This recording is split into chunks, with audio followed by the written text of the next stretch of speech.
live on Long Island, New York. When I was a kid, our block used to throw a yearly block party. I had a few friends on the block that were in my grade, Mike and Danny. We would always hang out together at these block parties. My neighbors would go all out. There would be tables of baked goods, catered food. Some neighbors even had tables of alcohol out. Of course, we were like 13. No one was going to let us drink at that age. It was a Saturday, and people were setting up for the block party early in the day. The street was already closed off. It didn't really pick up until around 3. The 3 of us invited some other friends to come, and most of the day we were just messing around on the blow-up attractions or just eating people's baked goods. Eventually, some of our other friends left and it got dark, but the party wouldn't end until late at night. Danny and I started joking about how I could beat him at MLB, and while Mike and one of our other friends named Steve were somewhere else on the block, Danny and I decided to take a break from the block party and play each other in MLB. About an hour later, we went back outside to look for Mike and Steve. We ran into Steve, who said Mike went into his house like forever ago and didn't come out. So we walked through the block party down to Mike's house and saw his parents, who told us he went inside. We saw his bedroom light was on and he was standing at his window. We started waving at him to come down. It didn't seem like he even noticed us though. Screaming over the blasting music would be kind of useless, so instead I said let's just go inside his house. We walked over to the stoop and tried the door, but it was locked. So we went around back to try the back door. This one was actually unlocked, so we let ourselves in to find Mike and tell him to come back outside. Naturally, we went right up the stairs towards his room. His door was cracked open, and naturally I went to push it open expecting him to be in there. Instead, there was this tall man standing by the window looking outside, his hands resting on the windowsill. I backed up away from the door, frightened but more so confused. I knew Mike's family, and I had no idea who this guy was. I backed away from the door and signaled for the other 2 to be quiet. I told them to go downstairs in as quiet a voice as I could. We didn't know if that was one of Mike's relatives or not, but either way, it was rude of us to barge into Mike's house like that, and we didn't want any relatives we didn't know to catch us. We left and went outside back to Mike's parents to ask who the man inside at the window was.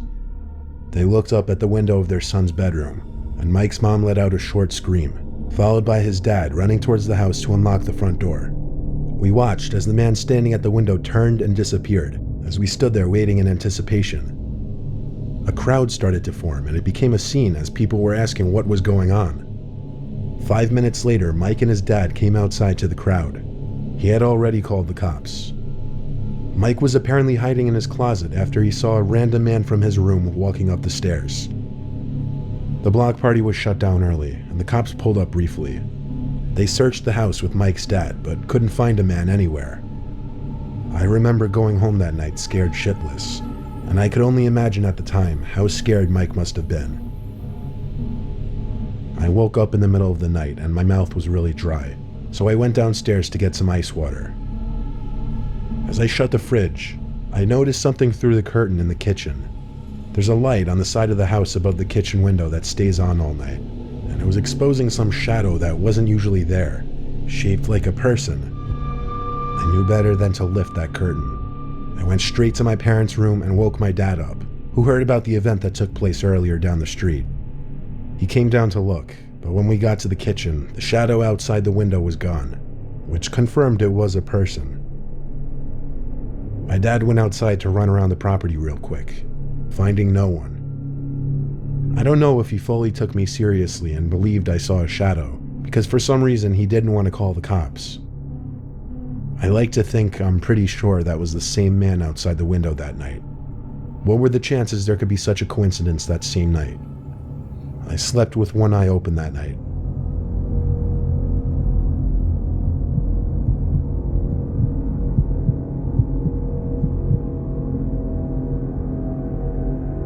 Something very traumatizing happened to me when I was a very little kid. I was like 5 or 6. A nearby street was having a block party, which is basically just where a block is closed off to traffic and all of the neighbors on the street chip in for food and activities. My older brother, who was like 11 or 12, took me with him to this block party. It was a weekend, so our parents were a little more lenient with the curfew. My brother apparently had some friends on this block, and he met up with them, with me following behind him. I remember him introducing me to some of his friends, but I was a really shy kid, so I didn't really say much to them. Most of the night was a blur because it was just so long ago, but somehow I got separated from my brother. At such a young age, I remember panicking that I was lost. I was looking around everywhere for my brother. Eventually, I bumped into some tall old man, and he knelt down and asked me something along the lines of, "Where was my family?" Then he said he didn't recognize me from the street. I told him I was there with my brother, but I lost him. He started acting all concerned and told me to come with him to his house so he could call my parents. I was naive and I followed him, ignoring the words of any parents, "Don't talk to strangers." He led me through the crowd as I held his hand, and we got to his house. Once inside, he looked at me and smiled, and asked if I wanted any snacks. I nodded my head shyly. He went to his pantry and grabbed a bag of chips. Then he told me to follow him upstairs. He led me to a small bedroom upstairs and told me to sit on the bed as he pulled up a chair in front of me and just sat down. He told me to eat the chips, but I didn't. I nervously asked him to call my parents, and I believe he said he would in a moment. I honestly can't remember whatever creepy stuff he may have said, but he eventually made his way off the chair and onto the bed next to me, making no signs of trying to make the phone call to my parents. He put his arm around my shoulders, and that's when the doorbell rang, and it was the most relieving sound I could have imagined. He looked at me and told me to wait there. Of course, when the old man got downstairs and opened the front door, I ran downstairs seeking the aid of whoever was at the door, and it happened to be my brother, his friends, and a couple adults. My brother was told by someone that I was seen entering the old man's house earlier. My brother and the adults questioned the old man and I, mostly asking me why he brought me into his house. I gave my best 6-year-old detailed description I could. It probably was enough for everyone to realize what might have been about to go down. One of the adults brought my brother and I to her house, where she called my parents and then the police. My mom and dad were over in a heartbeat, and the cops followed shortly. I asked my mom and dad before writing this what I said that got the cops to arrest the old man, and it was simply that I said the old man lied about calling my parents and started touching me. I didn't ask my parents anything else, because quite frankly, I don't like talking or thinking about it too much. I'm just grateful things worked out the way they did, because I'm sure they were about to go very south.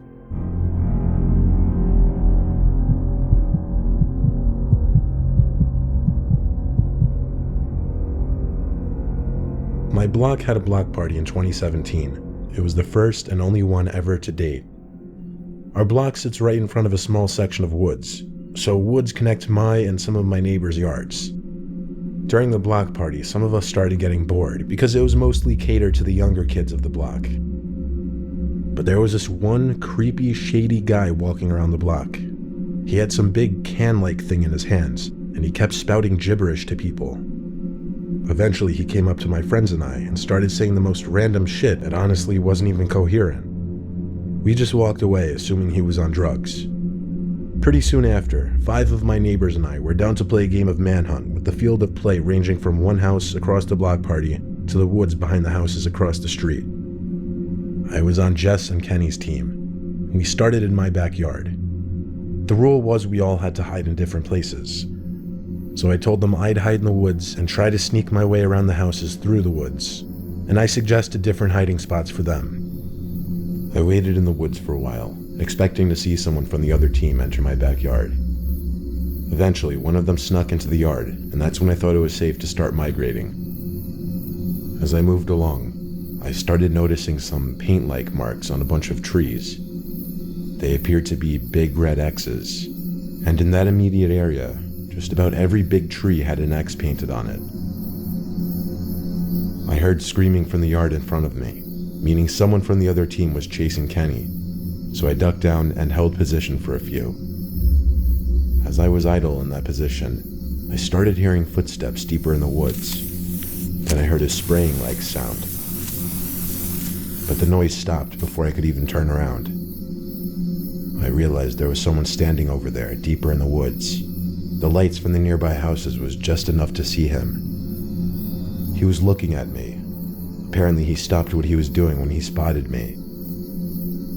He started walking over to me, and I realized when he got closer that it was that creepy, crazy seeming dude from earlier. Suddenly, that can in his hand made sense.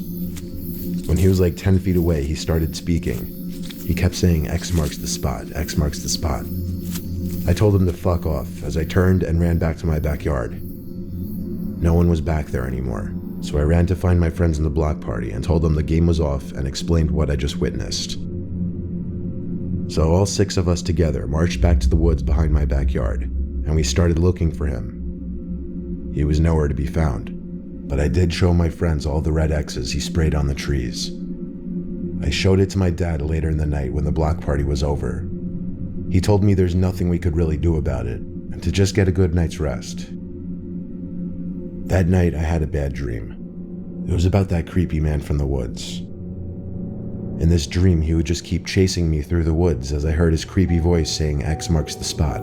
Then I would hear him spraying his can of spray paint. And that's when I woke up, in my pitch black room.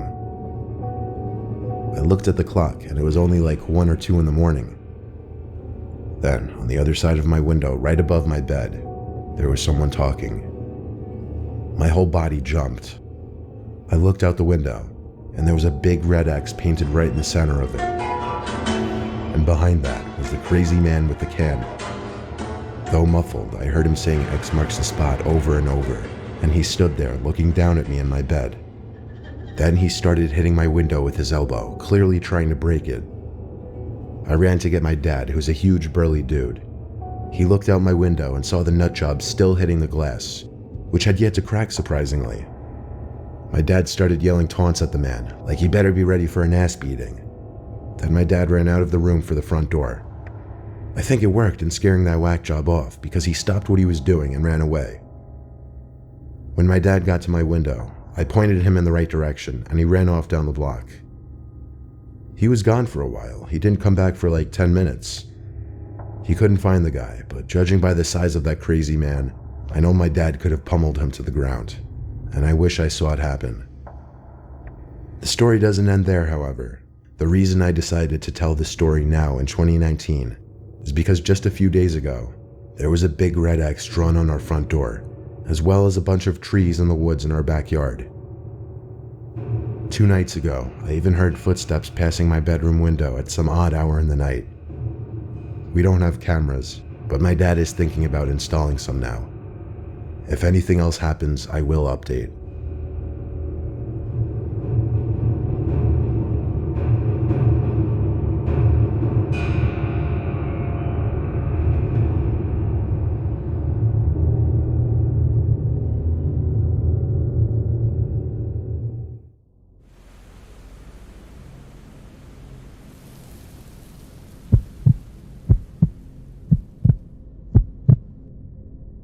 My wife Cheryl and I own a farm in Buckingham, Iowa, where we mainly grow corn. This was in August of 2018 on a slightly rainy night. Cheryl and I have both spent our entire lives in the farm life. It's really all we know. Of course, farm life in Iowa means lots of space and very few people. Our closest neighbors, George and Kenny, were each about half a mile away in opposite directions, also farmers. With not much else going on around here, it's easy to become friends with your neighbors. We often have George and Kenny and their wives over and vice versa. On this one otherwise normal weekend night, we had George and his wife over for drinks. We all got pretty drunk while playing board games. They left around 11. Luckily, it's a 30-second straight line of a drive home. We continued to drink some wine as we watched one of our favorite movies. We were starting to get tired. We were definitely feeling the effects of the wine. We were most likely just going to fall asleep on the couch cuddled up together when there was a knock at the front door. A knock at the door at this hour was unusual. In fact, it never happened before. But accompanied with the knocks, we thought we could hear a voice say something. I lowered the volume of the TV. We waited for it to happen again. Like 20 seconds later, another set of knocks at the door, followed by a muffled voice saying, "We need help." I was about to get up and open the door when Cheryl shook my arm, and I looked at her, and she made a face and shook her head no. I whispered, "I'm just going to ask who it is." She replied I shouldn't let them know we're home, but odds are they already knew we were home. I went over to the door and asked, "Who is it?" The voice on the other side said through the door, "Oh, thank God, can you open up? We're lost."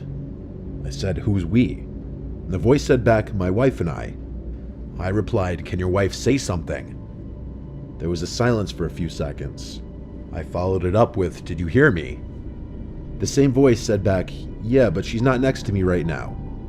This is where red flags started going off in my head, and I started to realize the voice sounded a little off, like a man trying to make his voice sound a little higher. I laughed and said, "George, is that you?" George is a big goof, and him being drunk, it wouldn't be unheard of for him to do something like this. The voice said back, "Yeah," in a slightly deeper voice now. I almost felt relief, believing that it was actually George, but I didn't want to open the door just yet before confirming. Having someone knock on your door out here late at night claiming to be lost doesn't happen. It's not a thing, and it's an immediate cause for alarm. I said through the door, "Prove it, what's your wife's name?" A now unfamiliar voice said back, "That's a trick question." My smile disappeared. I went to get my phone and called George. Cheryl was watching the whole thing, telling me we should call the police. I said, "Hold on." The phone rang like 3 times before George picked up. Right away, I said, "Are you at my front door right now?" And he said, "No, why?" I told him there's someone at our front door trying to trick me into opening it. He said he'll hurry right over, and we hung up. Keep in mind, all of us were still drunk during this. There were knocks again at the door. I yelled, "I have a shotgun waiting for you if you don't leave here now." The voice said back, "We're just trying to use a phone, that's all we need." Cheryl called 911, which out here, it takes an extremely long time for an officer to arrive on scene. We heard footsteps walking around our wooden deck that wraps around the house. A couple sets of footsteps, actually. They stopped at one of our windows, which had the blinds closed, and we heard one of them attempting to lift the window open. This caused Cheryl, who was still on the phone with 911, to scream, "Leave us alone." I followed suit and screamed at the top of my lungs to get the fuck out of here or I'll shoot you. It took me that long to think to run upstairs to grab my shotgun from the closet. Literally a few seconds later, there were more pounds at the door, and this time it was actually George's voice yelling, "Open up." I let George in, who also brought his shotgun. He said he didn't see anything or anyone as he pulled up. He stayed with us until a police officer came to the house. He did a quick little scan of the property with us, then left. We took heed of his advice in installing a camera in the front and back, surprisingly something we never thought of until this incident. Still gives me chills that all that was keeping out whoever was on our front deck that night was a wooden door.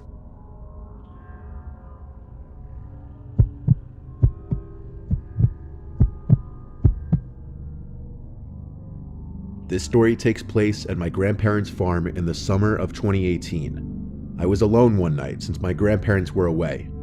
I was getting paid to watch the farm for a couple nights. On the last night, I was watching TV in the living room when I started to hear a strange noise coming from outside in the cornfield.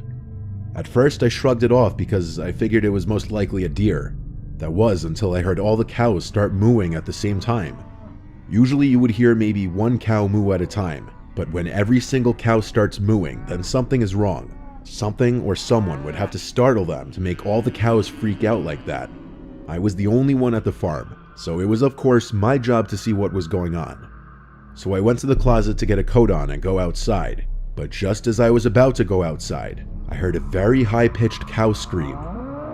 I stood still for a while, shaking in my boots. Something terribly wrong was going on with the cows.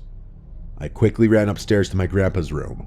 Under his bed, he always keeps a few guns. I loaded his hunting rifle and went outside. The cows still would not stop mooing, so I went into the barn to check. There was nothing out of the ordinary. All the cows were still here. That was until I walked further down and noticed that one cow was missing from his stall. It didn't make sense. I was sure he was tied up to the stall the last time I saw him.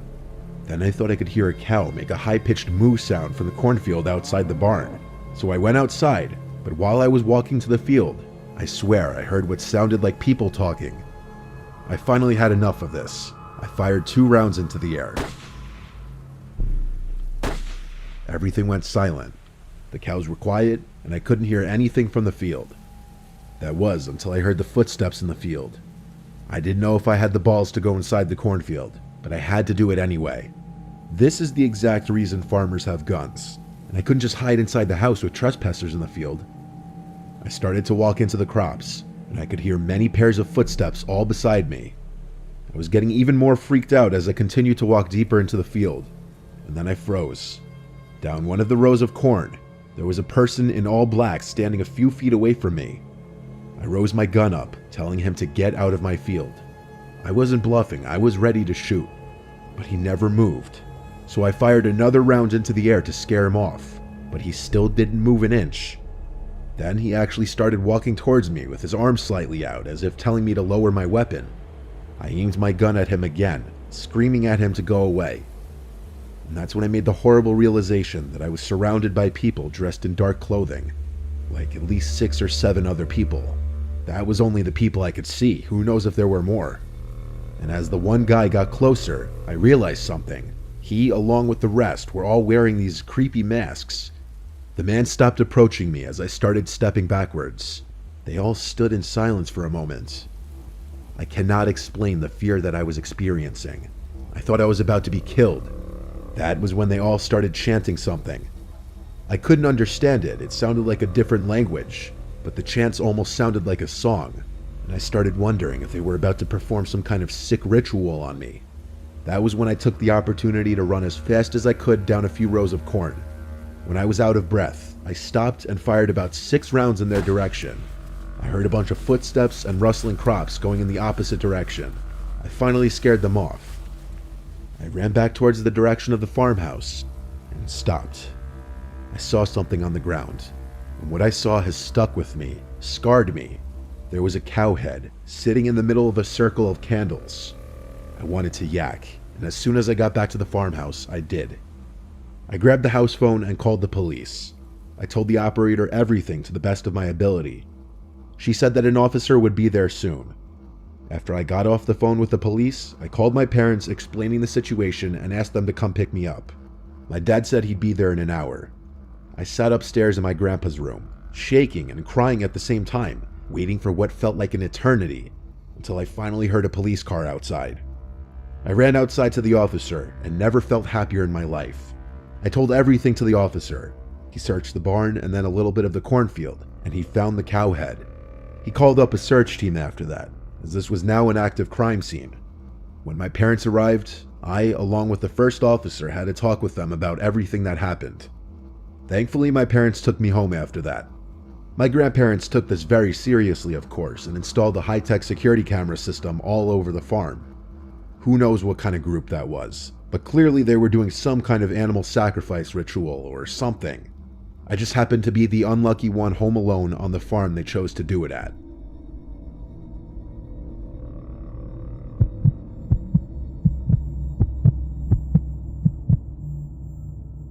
My name is Howard, I'm 25 years old, and I live on my family's farm.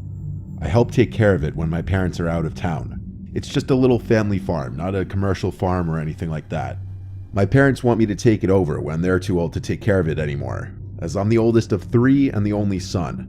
But honestly, I don't really want to. I don't see myself staying in the middle of Arkansas my whole life, and especially not after something really weird that happened only last July.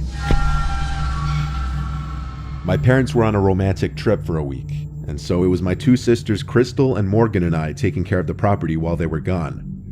There's not much around here, lots of privacy and such, a little too much in my opinion. Except for this one night. It started later on in the night as it was approaching time to go to bed. My sisters do college online. Crystal takes summer courses, and so she was in her room on her laptop doing work. Morgan and I were just hanging out watching some dumb show in the living room. All 3 of us kind of want to get out of the farm lifestyle. Me especially, since I'm oldest and in the prime of my 20s. One dreaded part of farm life is the predators though. Not just the animals that come and eat your produce, but the people that come and steal from you. Believe it or not, it happens. It hasn't happened many times to us, but it does happen. We have a few guns in the house for this exact reason. Our 2 dogs outside suddenly started going crazy in the backyard. Something spooked them for sure. I first thing went outside to the yard to see what they were barking at. They both were looking in the direction of the crops, going crazy. I yelled at them to shut up, and they went quiet. I stepped right in front of the crops and listened. I heard a whistling from inside of the cornfield. It was undoubtedly a human's whistling. This was the first time I was experiencing a trespasser on the property with my dad not here. I had to hurry inside to get one of the guns. The dogs started barking again. I told my sisters that someone's outside in the cornfield and I had to go chase them away. They both said that was a terrible idea to go run into the cornfield in the dark, and they knocked some sense into me when I realized they were right. I also realized how downright terrifying that would be. So instead, I went out back to the dogs once more going crazy, barking in the direction of the crops. I aimed the gun into the air and fired off a shot which echoed into the night, silencing the dogs. I also was on some kind of power trip in the moment and screamed out to get off our land as loud as I could. I felt that would have done the trick and went back inside. My sisters were both laughing, which caused me to laugh too, but our little laugh amongst each other didn't last long, because the dogs started going crazy again, even crazier this time. I went back outside, ready to do the same thing again, but I felt my heart skip a beat when I saw the guy standing about 20 feet from the dogs, right in front of the cornfield. He looked at me and I screamed, "Hey," at which point he ran into the cornfield. I started running over and fired another shot into the air. I stopped by the dogs. There was no chance in hell I was going in there. I wasn't about to leave the dogs out here either. I unclamped their chains from the hooks and brought them inside the house. I told my sister someone was sneaking around in the cornfield. So what did we do? We called our dad.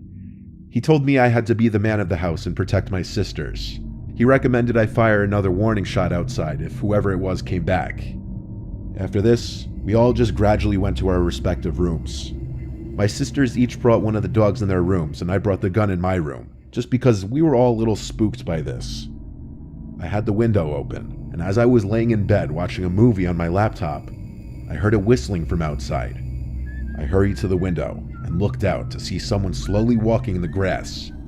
Then, like he had some sixth sense, he stopped walking and turned to look at my window, still whistling. This jerk was obviously trying to mess with us and scare us. A very stupid idea when I already made it clear I had a gun. I ran to grab the gun off the bed and aimed it out the window. I shot at the grass a few feet away from him, purposely missing, of course. This cut his little horror movie act short, and he ran out of view of my window towards the front of the house. This time he didn't come back. He'd have to be a fool to come back after that. I obviously told my sisters why I shot, and I assured them he would not be coming back. We never found out who it was or why. It could have been some teen or multiple teens just trying to scare some innocent farmers for fun, or it could have been an actually dangerous person.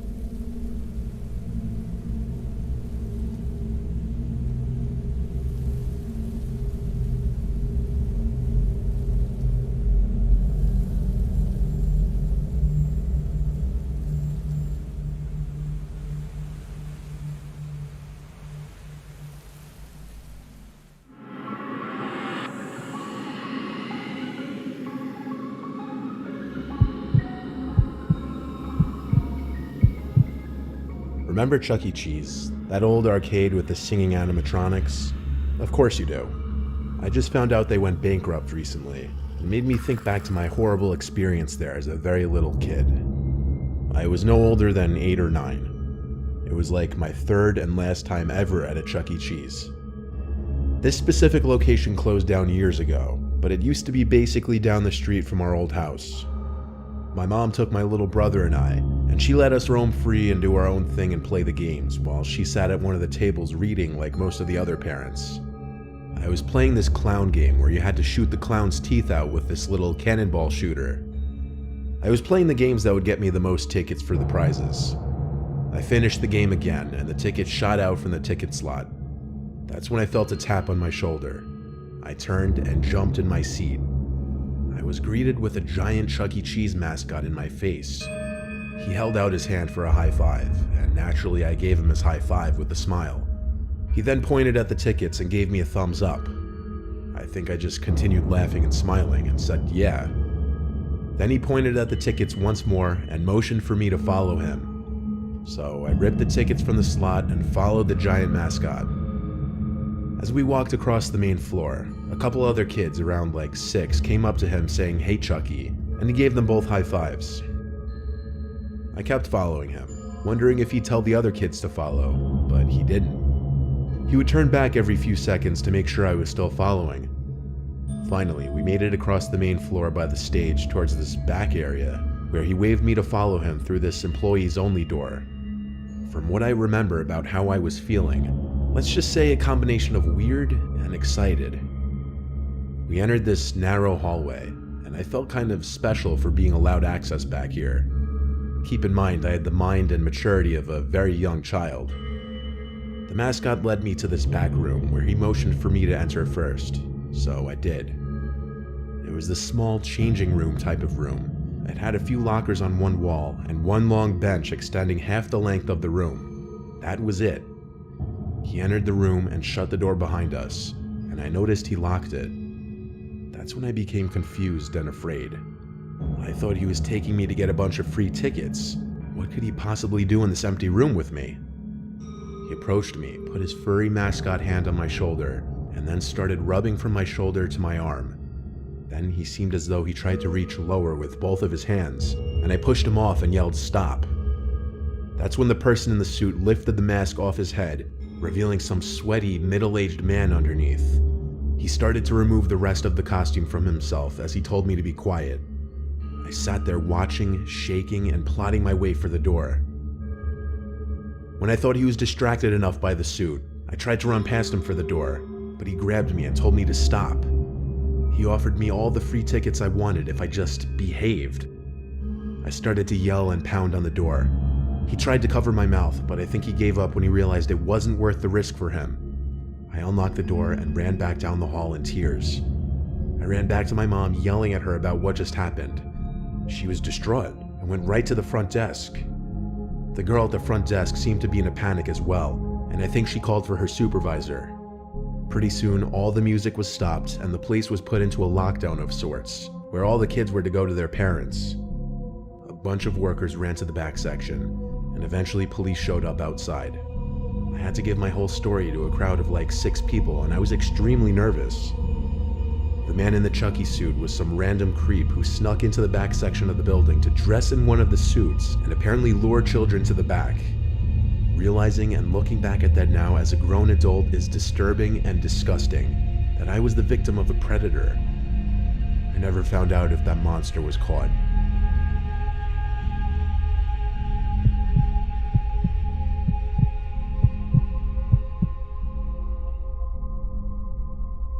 I used to work for Chuck E. Cheese very briefly when I was 21 years old. I was one of the janitors/maintenance workers. I know, not very awe-inspiring. I was broke as hell and needed money. All my job really entailed was cleaning tables and keeping the play areas generally clean. Sounds easy, but there was never really a time to just sit and take a breath. There was always something to clean or take care of. I would also be in charge of turning on and off the animatronics, opening the stage curtains, fixing busted arcade machines, and things of that nature. My shifts would always be later, from like 4 to 10 p.m. My location closed at 8 on weekdays and 9 on weekends. I would stay an hour, sometimes 2 hours after to get the place in top shape ready for the next day. So this one night, I was working past close like I usually did. Everyone had already left the building, including the other workers, so I was the last one in the building.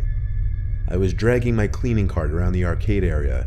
I had already turned off all the game machines. I was by that space-themed arcade machine where you had to press the button at the right moment to stop the light on the jackpot bulb. As I was passing by this machine, the space-themed music suddenly emits from the machine at a very loud volume, and all the lights start flashing again. I felt like my heart was in my throat, that's how much it startled me. I fiddled with my keys to access the control port of the machine to turn it off again. I'd never seen anything like that happen before. It suddenly just freaked me out, only because I was all alone in that big building pretty late at night. The weirdness didn't stop there though. By this point in the night, I had already shut down the animatronics on the stage, so when I heard Chucky's pre-recorded laugh break the silence of the room, my heart started pounding again. The laugh was short and cut off. It almost sounded glitchy. I ditched my cleaning cart to go backstage and check on the animatronics, and I could see they were in their idle modes now, meaning they would move their limbs and heads around every so often. I would have to go to the control room to turn them off, but this was the second strange thing to happen that night. I started getting paranoid that someone else was in the building with me, but that thought was interrupted when I noticed that the Chucky animatronic was facing me and its head angled down perfectly to look as though it was looking at me. It was bizarre. Bizarre that I was finding it that disturbing. I'm not crazy, but for my own peace of mind, with my eyes on the Chucky animatronic, I walked past it, closer to the control room. I waited there for a few seconds, and then the animatronic spun 90 degrees to face me once more, perfectly. I swear it was once again looking right at me, and then the laughter emitted once again from the animatronic. But in a creepy, glitchy, cut-off manner, this time much louder, obviously because I was right next to it. I ran to the control room to hit the switch to turn everything off on the stage once more. I left the control room, and the Chucky animatronic was still facing the direction it was moments before. I left the stage through the curtain and just felt uneasy. I was starting to think maybe it was all just getting to my head. But that's when I heard the horrible laugh again come from the stage behind the curtains. That was the last straw. I took my card, clocked out, and left. I texted my boss the next day that I had to leave early because I was feeling extremely sick. He said it wasn't a problem, but he never mentioned anything about the animatronics being left on. And when I asked him if the animatronics had some kind of motion detecting feature to look at people, he said no, they didn't. I'm not the most superstitious guy, but I firmly believe I wasn't the only presence in that building that night. And I don't mean there was another person in there.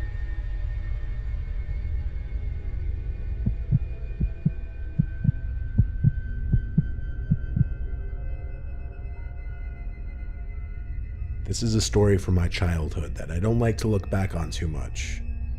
I was 13. My mom brought my two little sisters and I to Chuck E. Cheese one evening. My sisters are 4 and 6 years younger than me, so it was more for them, and my mom just wanted me to come along. My mom was playing games with my sisters, so I went to do my own thing. It was my only time ever at Chuck E. Cheese, so I was trying to play every game at least once. Eventually, a worker in a red polo shirt came up to me. He was in his lower to mid-20s, I'd say. He didn't seem that old. He asked me if I wanted some more tokens. I said, yeah, sure. He told me to follow him. He led me through this sketchy back door, which led to a back exit. I asked him where he was leading me. He said to his truck. He told me not to tell anyone, but that he had access to all the tokens he wanted and just kept piles of them in his car. I stopped following when I realized he was leading me to his car. I told him my mom would be mad. He tried to push that I follow him a little more, but gave up. Before I walked back inside, he asked for my AIM username, and I gave it to him, always excited for new friends on AIM. For those of you who don't know, AIM was an instant messenger that was all the rage before smartphones and texting really became a thing. I don't remember his username, all I know it was something with his name in it, which was Ben. I would sign on to AIM every single night, including that night after Chuck E. Cheese. I signed in, and I had a few friends online. Next thing I knew, I got a message from Ben, so I added him to my buddy list. He said, hey, it's Ben from earlier. I replied, what's up, and we started chatting. He chatted with me as if we were good friends already. I asked him how he was able to get all the tokens he wanted, and he said it's easy when you work there. He told me he was going to come to my house that night with a bunch of tokens. I told him, no, it's okay, and he told me, no, it's fine, you live really close to me anyway. I replied, how do you know where I live? And he said he followed my mom's van on our way home. I blocked his account immediately. I was beyond scared. I told my friends about it on AIM, and some of them said I should tell my parents or call the police. But I waited. Maybe he was bluffing. But no, he wasn't. I heard a truck pull up outside through my open window. I looked out the window and saw the black truck that Ben guy was leading me towards earlier. I saw him get out from the truck, and I know he spotted me because he started walking over to my window. I pulled the window in and locked it, and then shut the blind.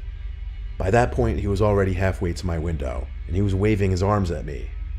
I ran to my mom to tell her. She didn't find it funny, thinking I was kidding at first, but I convinced her after she looked out the window and saw the black truck begin to speed down the road. My mom wanted me to show her the AIM conversation, but I couldn't, as I had deleted him off my buddy list and blocked him. My parents called the police, of course, but that was just for peace of mind. They couldn't do anything besides make a report. The next day, my mom called the Chuck E. Cheese and asked about a Ben. They said they had no Bens who worked there. There were also no employees matching that guy's description. The Chuck E. Cheese eventually handed the CCTV footage from the day before to the police department for an investigation, which turned up no results. My family never went to a Chuck E. Cheese ever again.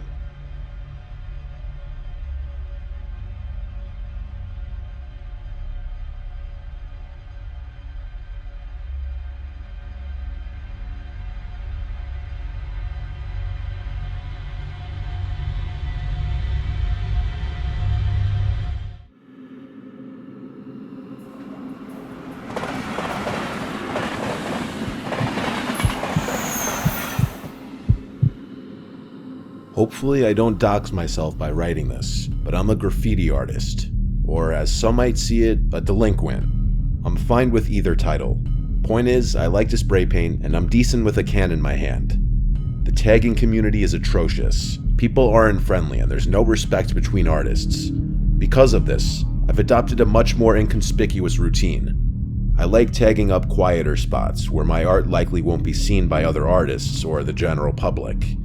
Old train lines are usually a good bet since the train cars are endless and new trains get decommissioned and left to rot on them all the time. My friend Lucas likes to come with me when I tag up, even though he's not big into the whole thing himself.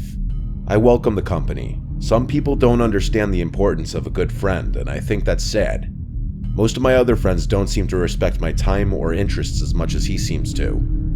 Lucas and I found ourselves smoking on some nameless set of old tracks I found earlier that day on Google Maps.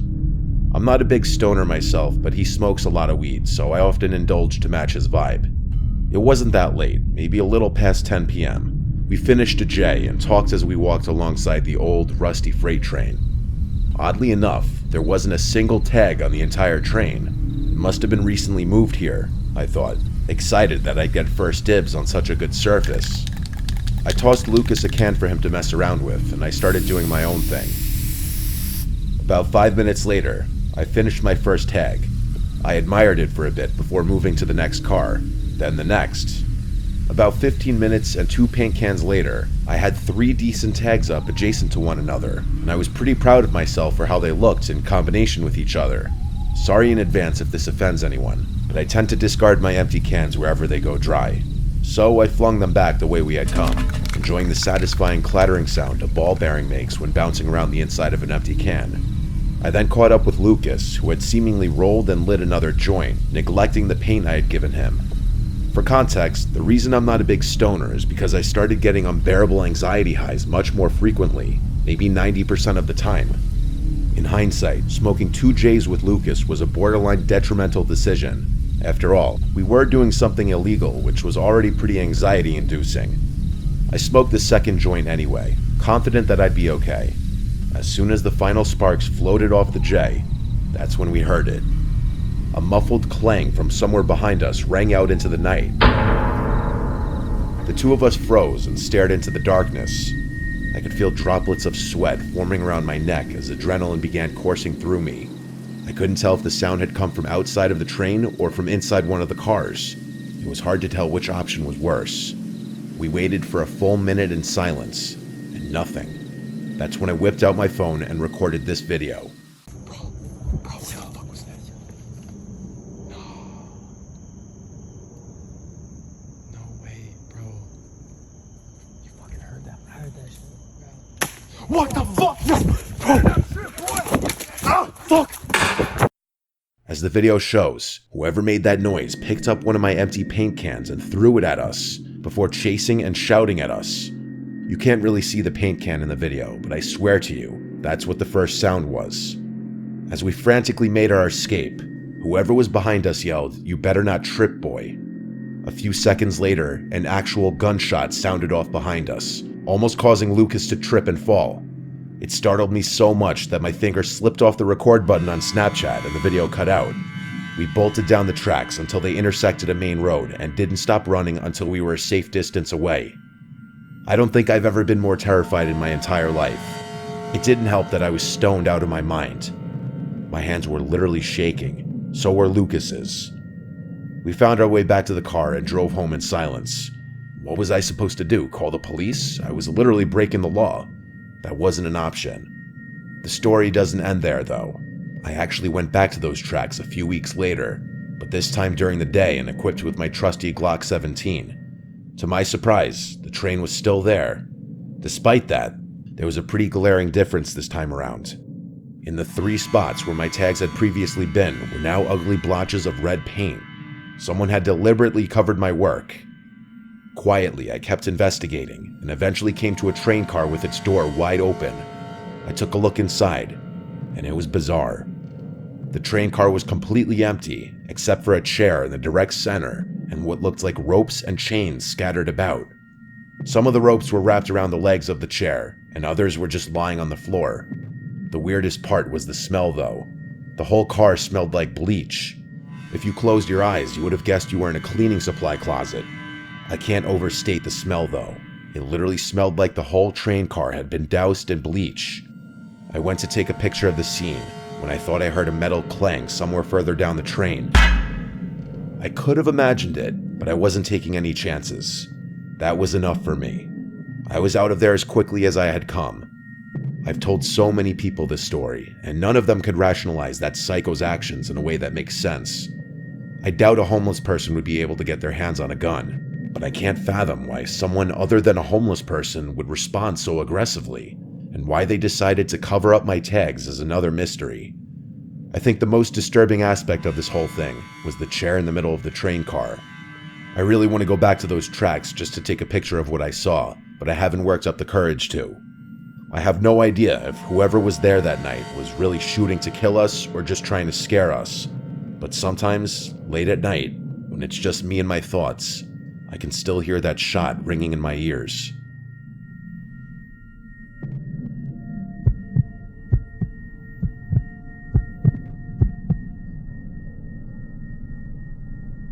As I'm writing this, it's early July. This story took place at the beginning of summer. I usually try to hang around my college town or travel to Europe in the summer as a way to avoid going home, but that wasn't a possibility this time around. I found myself reluctantly returning home at the beginning of the summer. I just had to make it through 1 week, and then I'd be on a plane to Germany.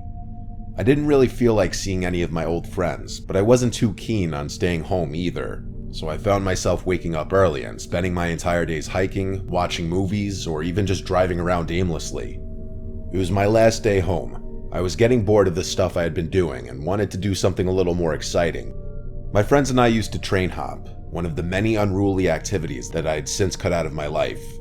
I decided what the hell and drove to a secluded set of tracks I knew about. Freight trains always passed through here, so I knew there would be many options. The tracks were surrounded by trees and various flora, part of the reason I had chosen them. The last thing I needed was to be caught for doing an illegal activity after having been clean for so many years. I parked my car and made my way over to the tracks. Let me describe the layout so it's easy to understand. This specific set of tracks ran through the trees for a while before entering a tunnel. There was a very small clearing on the other side of the tunnel and then a massive bridge over the water. My friends and I used to ride the train all the way across the bridge, but since it was just me, I would have no way of getting back to my car unless I felt like walking 10 miles. So I decided that I'd hop on the train and take it through the tunnel, hop off, and get a peaceful walk back to my car. I walked along the tracks and waited for a train to pass. It was probably 2 or 3 in the afternoon. Finally, after about 10 minutes of walking, I started to feel the familiar vibration in the rails. I quickly ran to the side and tried my best to stay out of sight. Usually, as far as I know, freight train conductors didn't care enough to report people walking along the tracks, but I didn't want to take any chances. The train passed, and I waited for a good amount of cars to go by before emerging from my hiding spot. I picked a car that looked easily attainable and began jogging alongside the train like I had done 100 times before. Once I was confident enough, I grabbed hold of the ladder and swung myself up. It was pretty easy. The train wasn't traveling very quickly. As my part of the train was about to enter the tunnel, I saw a strange flash of light from up ahead. I assumed it was a spark from the train or something, but truth be told, I had never seen anything like it before. hoped there wasn't an errant wire or something dangerous in the tunnel, but it was too late to hop off. The train started picking up speed since the tunnel was perfectly straight, and I closed my eyes as the adrenaline rush started coming on. Just then, I felt a hand reach out from the darkness and literally grab my leg. I lost my footing and nearly slipped, but my hands were firmly gripping the train. I screamed and kicked, but the train sped by before I could make contact with anything.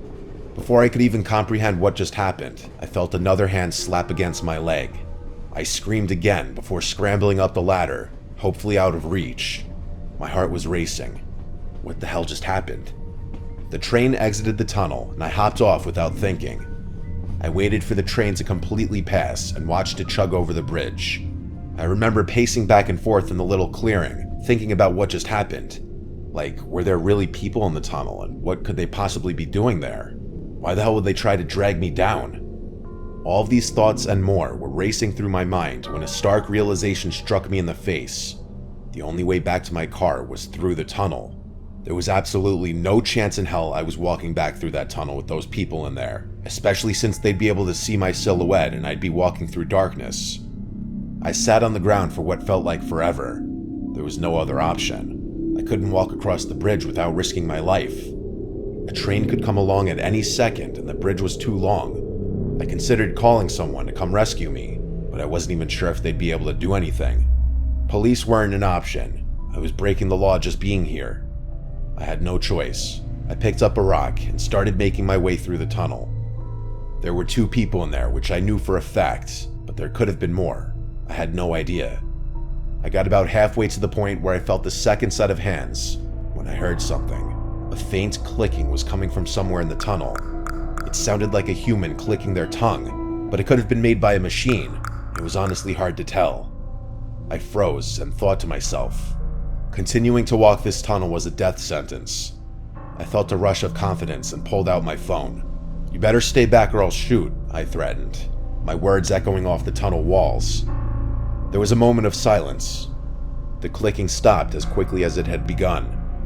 I was obviously bluffing about having a gun, but I figured it was better to bluff than just walk in silence. I then pulled up a video on YouTube of a gunshot sound effect, turned up my phone's volume, and played it. It was honestly louder than I was expecting, and with the echo of the tunnel, I prayed to God that whoever was in there bought it. Without waiting another second, I sprinted full speed into the darkness, bracing myself for a fight. I didn't stop running until I had reached the other side. By some miracle, no one tried to grab me. After making it out of the tunnel, I looked back. There was another flash from deep in the tunnel. This time, though, it subsided long enough for me to clearly see 2 silhouettes standing on the tracks facing me.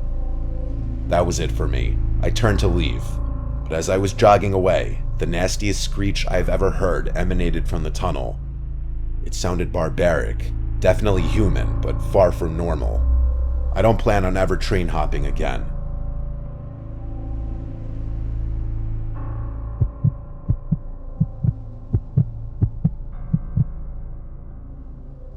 The New York City subway system is a scary place. I've been an MTA worker for 7 years, and nothing really surprises me anymore. When friends and family ask if I have any stories, though, there is one that stands out among the rest, one that I can't explain. This happened to me about 2 years into the job, but I remember it like it was yesterday. I was pretty acclimated to everything at that point, and things had become routine. I was stationed in Brooklyn at the time, and I was doing some routine maintenance in High Street Station. There wasn't a soul on the platform. It was actually kind of eerie. You're used to these subway stations overflowing with people, so seeing them empty and almost deserted looking was a strange adjustment to make. I hadn't seen a person on the platform in hours, and it was dead silent except for the buzz of the lights and the occasional passing train. Out of nowhere, I heard a clang from somewhere down the track. It startled me so badly that I dropped my mop in shock. The sound wasn't something I was used to hearing. The best way I could describe it to you is that sound that a rock would make if it had been dropped on a metal rail. I stopped what I was doing and looked into the tunnel, listening for other noises. After a while, I concluded that whatever I heard had either been caused by an animal or a falling piece of cement. After all, these stations were pretty old. I went back to work, not thinking too much about the sound. About 10 minutes later, the same sound shook me from my concentration, only this time it was probably about twice as loud. This time, I actually became a little concerned, dare I say scared. Was it really possible that 2 chunks of the ceiling had fallen in the span of 10 minutes? I put down my supplies and walked over to the tunnel entrance, trying to be quiet. I peered into the darkness and couldn't really see anything. I debated whether or not it was a good idea to call out into the tunnel, and ultimately decided against it. I still figured it was nothing, but after the initial fear had worn off, I was more confused than anything. I kept trying to think of things that could make a sound like that, not once, but twice. It was especially bizarre since the second sound was louder. I tried to keep my mind off the sounds and went back to work, finding a good rhythm again. I was almost done with my work on this platform and was pleased that I'd get to leave this weird station soon. As I was wrapping things up, I heard something that gave me the chills. A child's voice called out for help from inside the tunnel, and he sounded like he was in distress. I instantly stopped what I was doing and made my way over to the edge of the platform. I hesitated for a few seconds before deciding that a child in anguish wasn't something my moral conscience would allow me to ignore. I walked down the steps leading onto the tracks and waited for my eyes to adjust to the darkness. I shouted into the tunnel, asking that kid if he was okay. No response. That's weird, I thought, starting to feel nervous about this encounter. Just then, the kid's voice rang out again, repeating his call for help. I yelled back, asking him if he could hear me. He responded yes, and I asked where specifically he was. There was a brief moment of silence before he just said, "In front of you.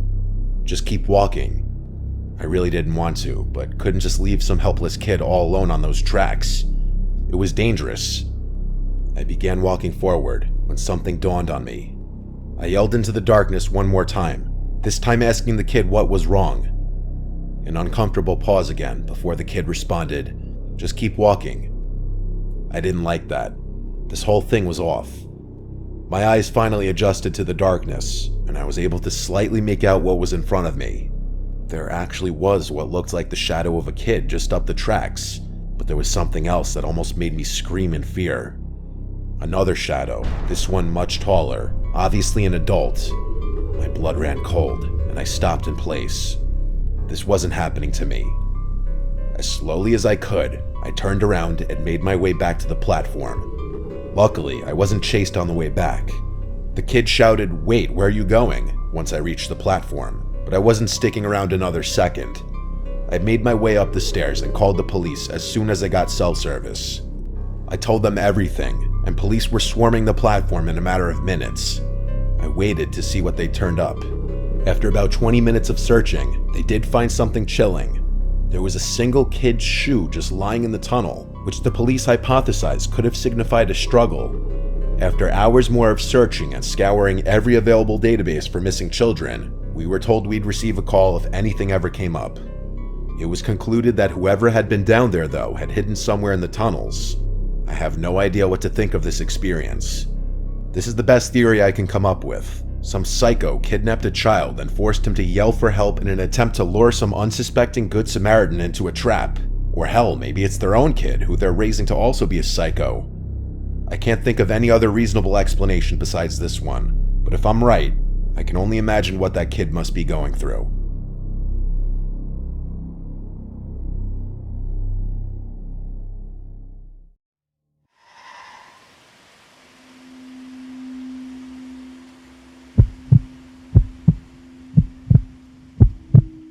This happened back when I was 17, my last Halloween at home before going away to college. It was Halloween in our peaceful town where nothing bad ever happens. Our house is in the wealthier side of town, and while our house would be described as gorgeous by anyone not from the area, the real head turner is our next door neighbor's house. It sits on that line of being called just a huge house or a mansion. They always go crazy with their decorations for any holiday, specifically Halloween and Christmas.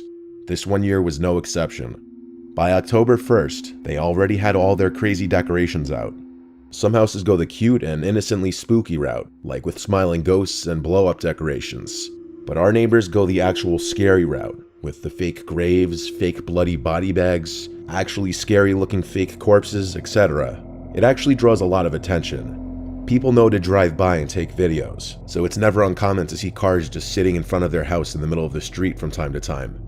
I'll rename my neighbors' names to Mike and Donna just to not blow up their spots even more. Fast forward to Halloween day. It was luckily a Friday this year, so that meant parties and all that could be held on actual Halloween. My dog Bear sleeps downstairs in the corner of our dining room, and he woke me up really early morning, like 4 a.m. when it was still pitch black outside. He was barking at something outside. I yelled across the house to shut up, Bear, and my mom came out into the hall and did the same. Bear stopped barking after this, but I had no idea what he was barking at. I fell back asleep quickly after that, then woke up to my alarm like 2 hours later.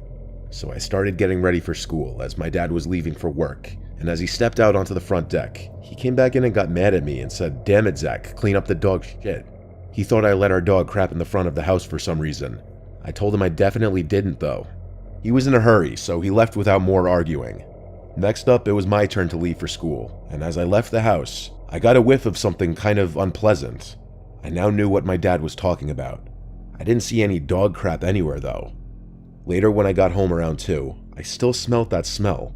I had no idea what it was, but it was really starting to stink. My parents were both at work, and my parents wanted me to hand out candy when trick-or-treaters started coming. It wasn't until around 4 to 5 that they started coming. When I opened the door to the first few trick-or-treaters, I'd get a whiff of that increasingly horrible stink, and the kids and their parents clearly smelt it too because they were all commenting on it. One parent told me it was even worse next door. I started to know whenever to expect the doorbell to ring because I'd hear groups of people pointing out how horrible it smelt. At one point, I saw Mike and Donna in front of their house, looking around. So I went outside and went over to ask them if they smelt that too, but that was hardly a question because it got worse on their property. It clearly was coming from the front of their property, but there wasn't any dog crap or anything. The smell was coming from one of the body bag decorations, only it apparently wasn't a decoration. The couple had a number of fake body bags leaned on things like the mailbox and their front tree, but there was one just laying flat on the ground, and Mike said to Donna that he didn't put that one there when she asked. The smell was unbearable from this bag. Mike ran to grab a knife and cut the bag open, and what we saw made me sick. He of course cut the top of the bag open, revealing the rotting face of an actual human corpse inside the bag. We all put our hands over our mouths in disgust, wanting to throw up. And of course, there was an audience of kids and parents to see what was going on. It became a huge scene. Mike called the cops, and their whole front yard literally became a crime scene with people gathering from all over to watch, even though the cops kept telling everyone to clear out. The body was taken away. I told the police that my dog Bear was barking last night at like 4 a.m., and he may have been barking at whoever dumped the body there. Mike told my dad a week later that the body turned out to be a local 30-something-year-old guy who had taken his own life. As for who dropped the body there or why, that's unclear. Mike and Donna are very likable people, so we all think it was somebody who just looked at them as some rich, snobby household that overdoes it with the decorations for attention. Obviously, there are some sick people out there.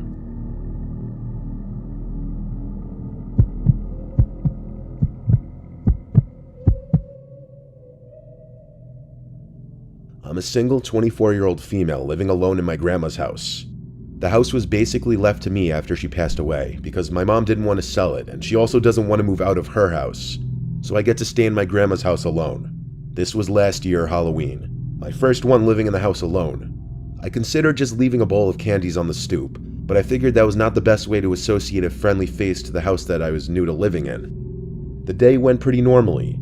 Halloween was on a Sunday, so the trick-or-treaters started coming early on in the day, and it continued all day. Some people asked if my grandma was home, sadly unaware that she had passed away. I explained to those people that I'm her granddaughter, and that I live here now. My grandma was a very loved lady, so it was no shock to me how many people asked about her that day. Mostly everyone who knocked on the door was very friendly and normal. Later on that night, past 9 o'clock, when the trick-or-treaters had dwindled down almost completely, I heard a voice outside the front door say trick-or-treat. No knocking or ringing the doorbell. I was in the kitchen, so I definitely would have heard any knocking, but it did seem possible that he thought he pressed the doorbell but didn't. When I went out to greet him, I saw it was this average height guy in a purple suit and creepy plastic mask. I don't really know what the costume was supposed to be, but it was interesting, I guess. When I opened the door, he said trick or treat again, but the strange thing was I could tell the guy was a bit older, like a full-grown adult, and he was changing his voice to be a little higher pitched, like he was trying to sound younger. It was strange. I assumed he may have had some issues, so whatever. I asked him what his costume was supposed to be, but he didn't answer. We just made eye contact through his mask. I took 2 pieces of candy and dropped it in his pillow sack he was holding, which looked completely empty. That was the part that weirded me out the most. He looked into the sack, then back at me. I said have a good night and closed the door. That was weird. He was the last trick-or-treater of the night. I wondered if he was accompanied by anybody watching over him, because I assumed he was special needs or something. He was clearly a 30-something-year-old man behind that mask. The rest of the candies I just left on the dining room table. Halloween was over. Or so I thought. The next night, around the same time as the previous night, I heard a loud trick-or-treat at the front door. That same creepy fake high-pitched voice. I had to have imagined it, I thought. But when I went to check through the peephole in the door, it was him again, in the same costume. And by the looks of it, he had an equally empty pillow sack as the night before. I didn't open the door, no shot in hell. A few minutes later, I heard him shout trick-or-treat again. I ignored it. In fact, I shut off the living room lights to basically say, hey, get off my stoop, I'm not answering the door. I went upstairs to my room and shut the door and started watching TV in there instead. Out of sight, out of mind. Until I heard a pop at my window. Something was thrown at it, like a rock. I muted the volume on the TV, and a few seconds later, I heard the familiar trick-or-treat. I suddenly was in panic mode. Why was he doing this? I went to the window, lifted it up, and looked down. That man in the purple suit and mask was looking up at me. I threatened him with calling the police. In response, he very slowly lifted his empty-looking pillow sack up and held it open. It seemed he was some asshole trying to scare me, but Halloween was over, and I wasn't amused. I called 911, and police showed up in under 10 minutes. The guy was still outside. He refused to talk to them, so they put him in handcuffs and took his mask off, and as I figured, he was some creepy-looking 30-something-year-old guy. They told me they were bringing him down to the station, but apparently they let him out within 48 hours, because 2 nights later, he came back to my house, this time at the backyard door. He never knocked or rang the bell. He'd just stand outside with his empty sack and costume, creepily yelling trick-or-treat. I called the police again and told them he's back, and once again the police came and arrested him. I swear to God, a week later the man had returned once again, throwing a rock at my window. This time when I called 911, he seemed to actually disappear before the police had gotten there. But regardless, it seemed the police didn't really care to do anything. Either that or they couldn't. Luckily, I think the man lost interest because he hasn't returned since then. At least as far as I know, unless he's been hiding in my bushes watching me, which is disturbing to imagine. Halloween is coming up, and I'm kind of nervous he's gonna come back.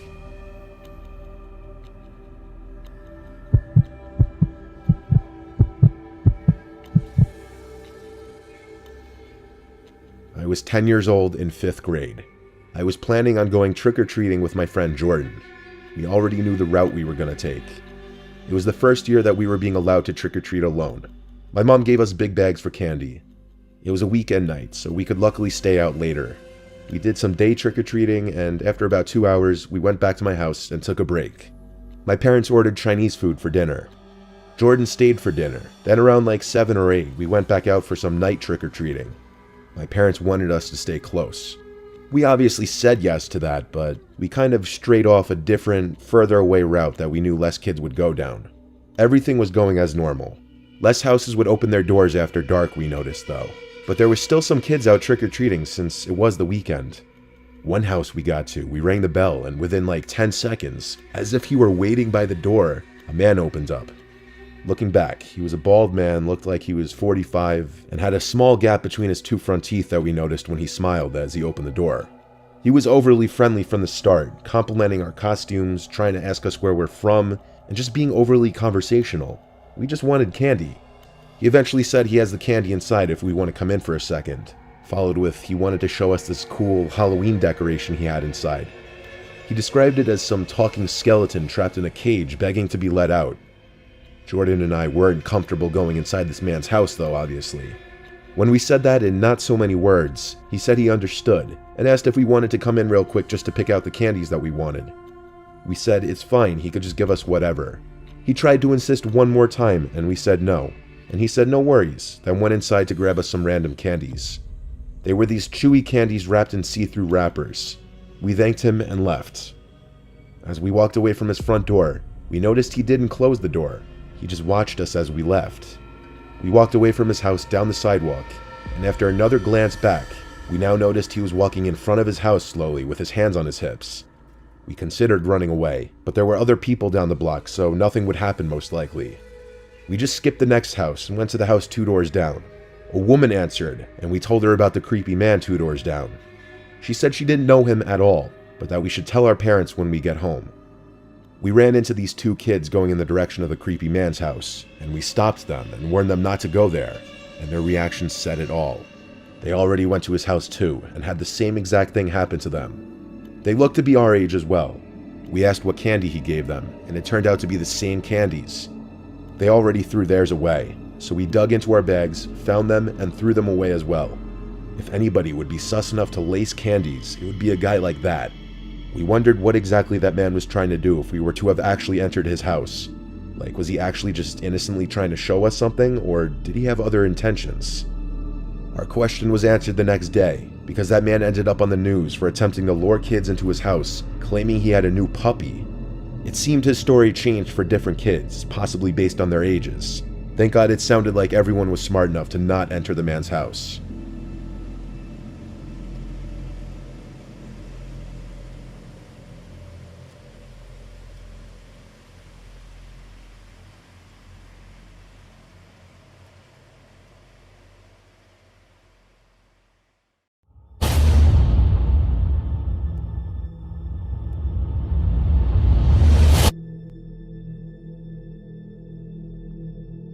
I woke up at 7 a.m., just like every other workday. The alarm went off, and my hand automatically reached for the phone.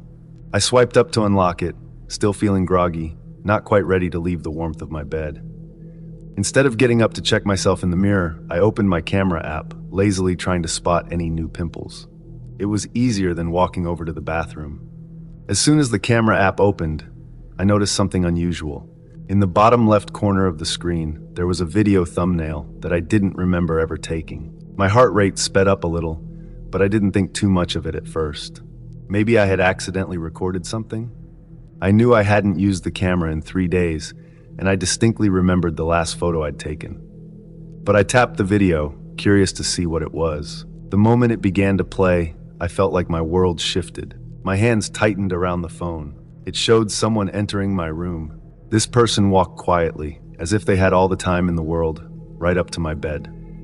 The angle changed, and I saw myself lying there asleep, completely unaware. The person, no, the intruder, leaned over, the camera capturing my face. My chest rose and fell steadily as I slept, snoring lightly. The video ended with them standing back up and leaving the room as silently as they came.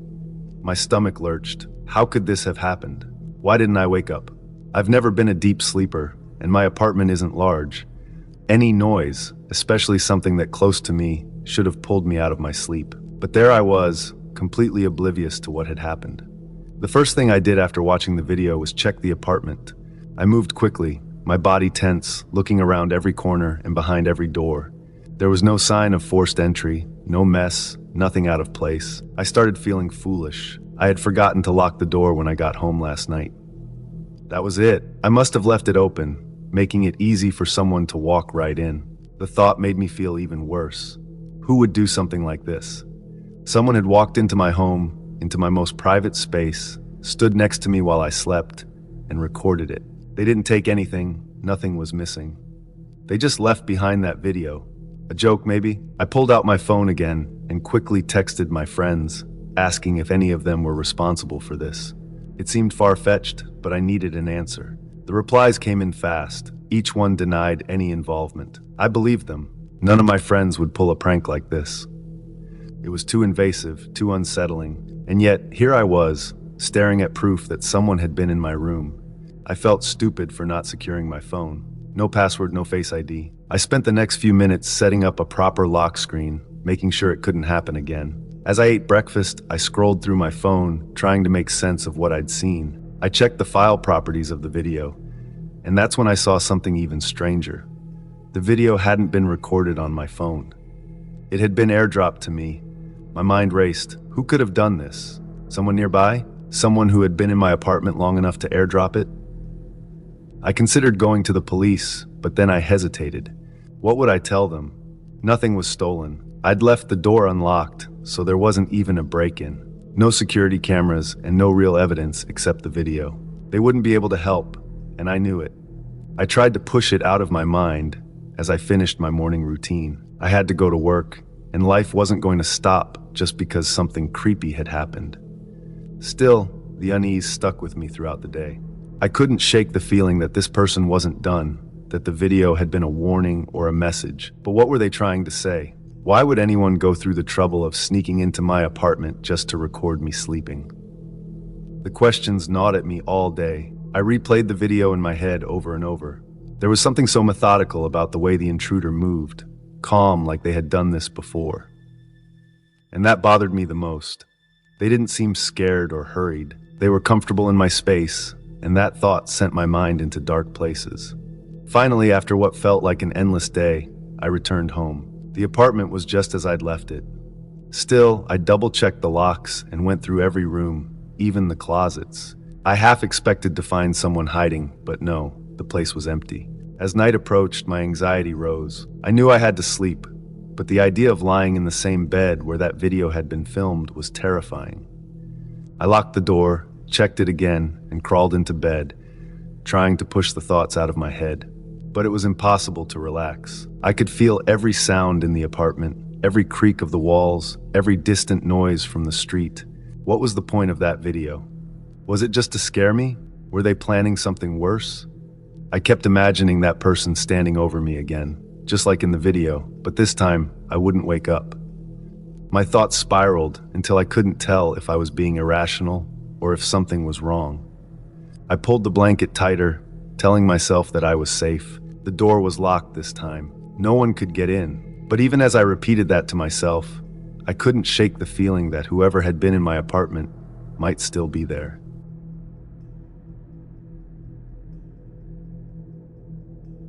Back in the late 1990s, during the summertime, I would work as a camp counselor for a sleepaway camp in the Poconos. I did this for 3 summers. I would have fun with the kids and would befriend every camp counselor. Every Wednesday night, we would play Manhunt. Basically what Manhunt is when one person is designated as the hunter, while the others try to evade capture. The hunter tries to find and tag the other players, who hide and move stealthily to avoid being caught. I would love to play this game every Wednesday night.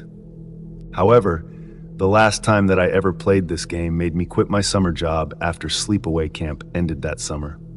To start this off, the night went off as usual. At 8, we would have our evening games. Tonight was, of course, playing Manhunt. One counselor, who I will call Sean for privacy reasons, volunteered to be the hunter that night. Sean covered his eyes and counted to 30. We all ran. I ran to the woods along with a lot of others, but many of us went in different directions. I hid in my spot. As I stated before, I will continue to call people different names for privacy reasons. I saw 2 other boys, named Owen and Griffin, run in the same direction I went, but they ran much further into the woods until I could no longer see them. At that time, I thought they were going to be fine and would be caught eventually, but I couldn't be more wrong. I then moved to a different spot where it was less visible. I saw a bunch of campers and counselors being tagged out already. When we played this game, we played with a time limit. At 8:30, the loud buzzer on the intercom went off, and we all had to report back to the home area. I then got back to my spot where the game began. I waited for 3 minutes, and pretty much everyone was already back. Sean, who was IT, then asked us, "Is this everyone? Are we still missing people?" I then looked around to see everyone standing together. As I looked around, I did remember something. Those 2 boys, Owen and Griffin, who ran past me in the same direction I went, were nowhere to be seen. I told him this, and he ordered all the campers to go back to their bunk cabins, as the staff would all search for them. Half an hour passed by, and we still couldn't find them. I was getting really worried now. The camp owner, who was called to help us, told me and all the other counselors to go back to our bunks as the administration would look for them. I then walked back to my cabin. The whole night those 2 boys would be on my mind. The next morning, they were still nowhere to be seen. The police were called and they all searched the woods and tried to find any clues, but nothing came up. There was only 1 week of camp left. As the whole week went by, police would come every day to search, and there were still no leads yet on the case. After camp ended, I then decided that I would no longer come back to be a counselor at this camp every summer, because I couldn't help that I would beat myself up about how I just allowed those 2 boys to go missing and never be seen again. I would also look so ignorant and unprofessional to everyone if I continued to come back every summer. The worst part about this story is that as of today, Owen and Griffin have still not yet been found, and they are still listed as missing people. I still feel so heartbroken and guilty. I could have told them to stop in the same spot as I was in, and would stick together for the whole game. I can only imagine that they wanted that too. I have a few theories on what could have happened to them. My first theory is that they could have run so far into the woods, so far to the point where the camp isn't visible anymore, and got completely lost and that they didn't know where they were. My second theory is that they could have run far enough only to be attacked and killed by a wild animal. My third theory, which is more likely the harsh reality, is that they have been abducted. What do you think? Let me in the comment box. Before we get into the next story, if you come for the first time, please make sure to subscribe to our channel and press the bell icon for upcoming scary stories. We need your support. Please share these stories with your friends and family. Thanks.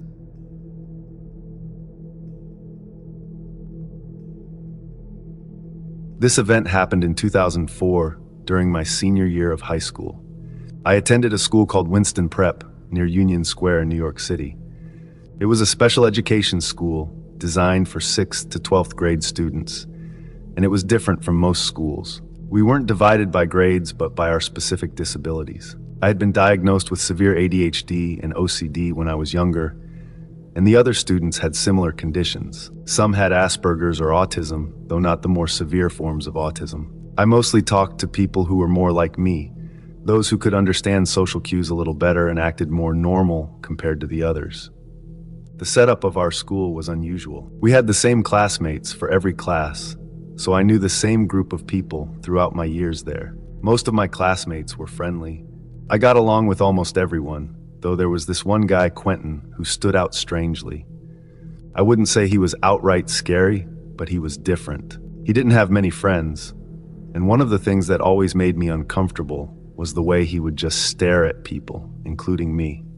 I found it unsettling, but since he didn't cause trouble for me, I didn't give it much thought.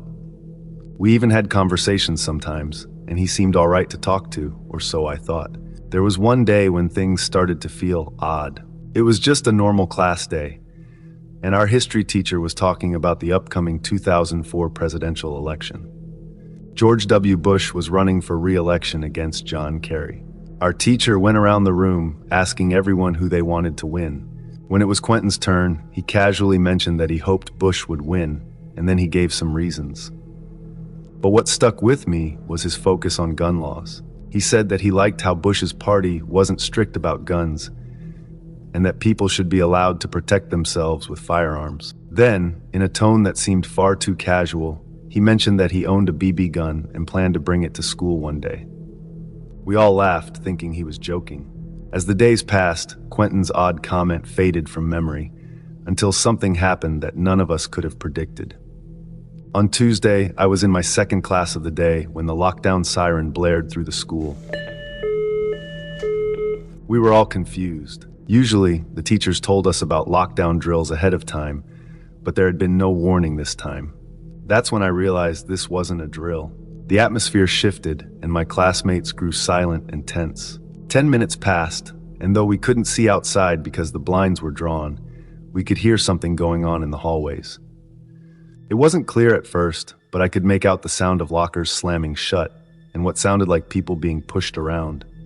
The stairway door banged open, and for a moment, everything went completely still. Then, just like that, the principal's voice crackled over the loudspeaker. She announced that the lockdown was over and that school would be ending early for safety reasons. Her voice was calm, but I could sense the urgency behind her words. Everyone was on edge. We quickly gathered our things and left the school, still not sure what had happened. As soon as I was outside, I flipped open my phone. It was a clunky flip phone, not like the smartphones we have today, but it did the job. I kept it off during school so I wouldn't get in trouble. I remember the message I received from my friend that day, as clearly as if I'd read it yesterday. "Dude, this is crazy. Quentin just got arrested for bringing a BB gun to school." I stood there stunned. The pieces started to come together in my mind. Quentin had said he'd bring a gun to school. We all thought it was a joke, but he wasn't kidding. I didn't know what he had planned to do with it, but it was clear that whatever it wasn't good. The idea that someone I had spoken to, even had casual conversations with, had brought a weapon to school, well, it was unsettling in a way I hadn't expected. I managed to finish the rest of my senior year without any further incidents, and things went back to normal. But the memory of that day has stayed with me, a strange reminder of how quickly something can turn dangerous. Now, as I look back, I realize that sometimes people's intentions aren't as innocent as they seem. Quentin had been hiding something darker beneath the surface all along. Today, I'm a middle school English teacher, helping students learn and navigate their challenges, much like I once did. I don't know what became of Quentin. I never saw him again after that day. But I can't help but wonder sometimes what path he ended up on. From what I knew of him, it doesn't seem like it would have been a good one. Still, I moved on, and I hope in some way he did too. That event, though now far behind me, changed how I look at people, especially those who seem off in subtle ways.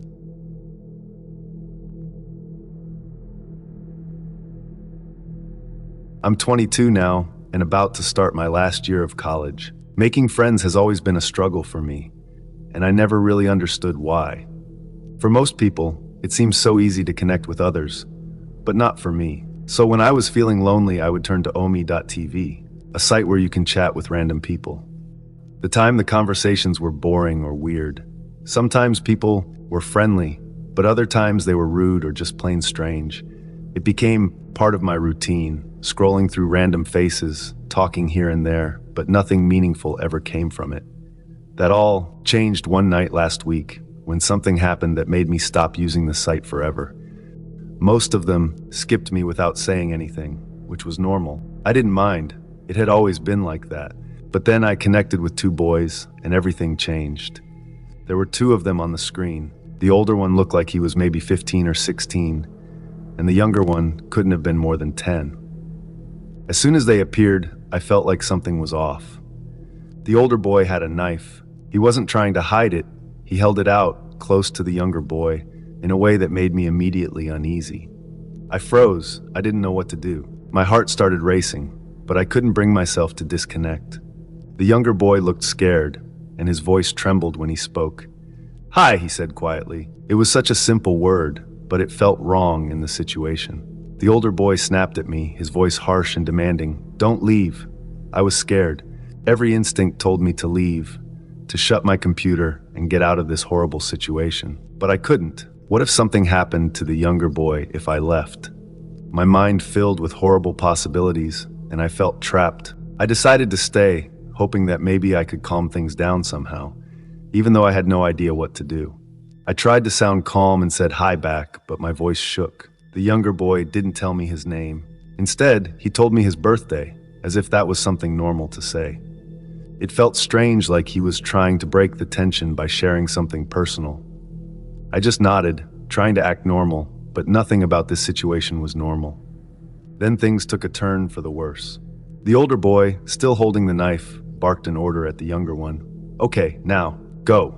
At first, I didn't understand what he meant, but it became clear quickly, and in the worst way possible.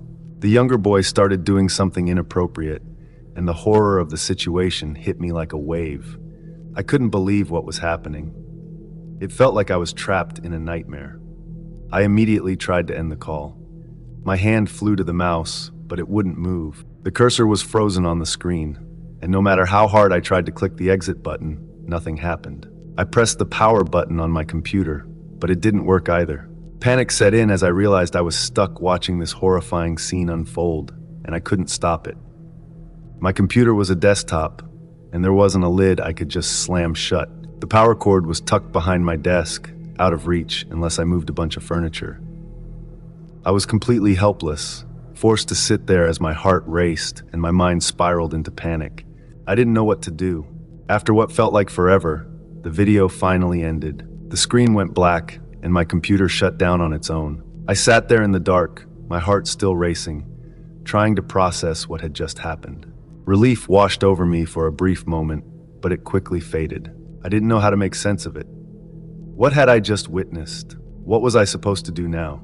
The thought of reporting the incident crossed my mind, but I doubted it would do any good. and I had no way of knowing what they might do next. The younger one had seemed so scared, and I couldn't help but hope that he would realize how dangerous his older brother was. I hoped he would find a way to break free from whatever horrible situation he was trapped in. Since that night, I haven't gone back to Omi TV. Some things are just too disturbing to risk experiencing again.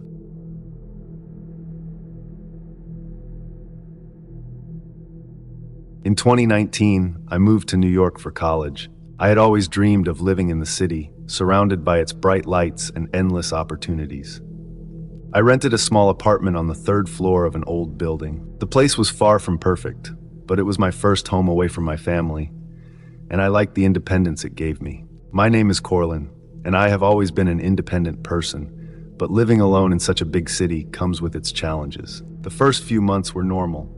I went to my classes, made a few friends, and spent my evenings studying or watching Netflix. The neighborhood was usually quiet at night, and my building was a mix of college students and older residents.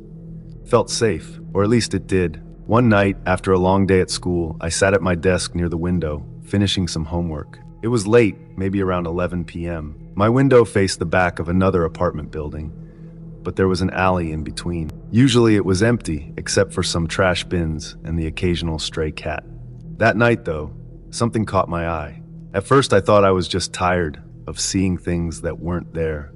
But when I looked again, I saw it clearly. A figure standing in the alley, staring straight at my window. I couldn't make out his face because the light from the nearby street lamp only outlined his shadow.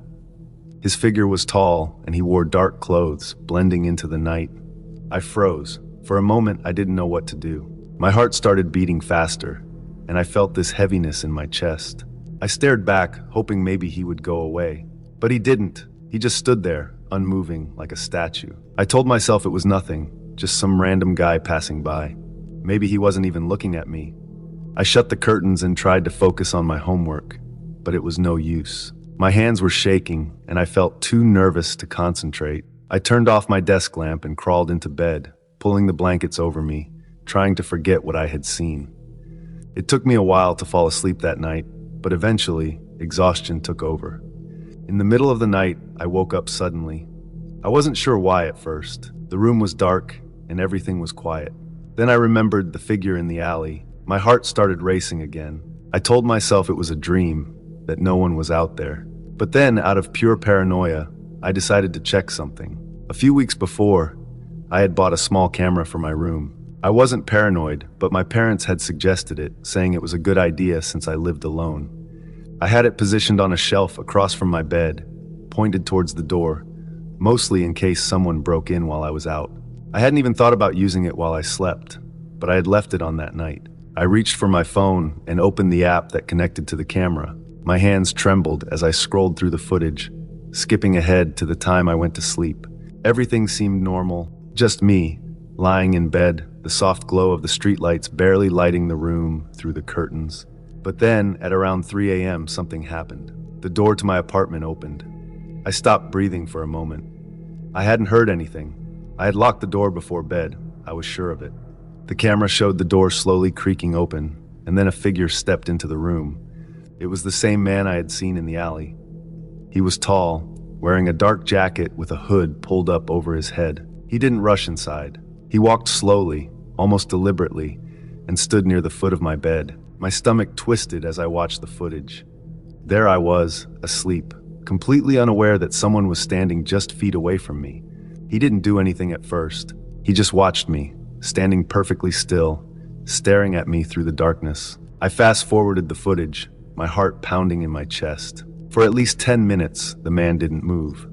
He just stood there, staring. Finally, he moved closer, leaning in as if to get a better look at me. My sleeping form shifted a little, probably just moving in my sleep. He stepped back like he was afraid I would wake up. Then, as quietly as he had come, he turned and left. The door closed behind him, and that was it. He hadn't stolen anything. He hadn't touched anything. He had just stood there watching. I sat in bed, staring at my phone screen, trying to process what I had just seen. My mouth was dry, and my heart was pounding in my chest. I didn't know what to do. Should I call the police? But what would I even tell them? that a man had broken into my apartment, stood there, and then left without doing anything. I couldn't sleep for the rest of the night. I kept thinking about what could have happened. Why had he come into my apartment? Why didn't he take anything? What was he planning? The questions kept running through my mind, but there were no answers. The next morning, I reported the incident to the building manager and called the police. They came to my apartment, took my statement, and looked at the camera footage. They told me they would investigate, but weeks passed and nothing ever came of it. The man was never caught. I bought a new lock for my door and made sure to double check it every night. I even started sleeping with the lights on. But no matter what I did, I couldn't shake the feeling that I was being watched. Even now, every time I look out the window, I half expect to see that figure standing there, watching me again. He never came back, but the memory of that night stays with me. The feeling of being watched, of knowing that someone had been in my apartment while I was vulnerable and asleep, haunts me every time I close my eyes. Living alone in the city wasn't the adventure I had hoped for. It was a nightmare I couldn't escape.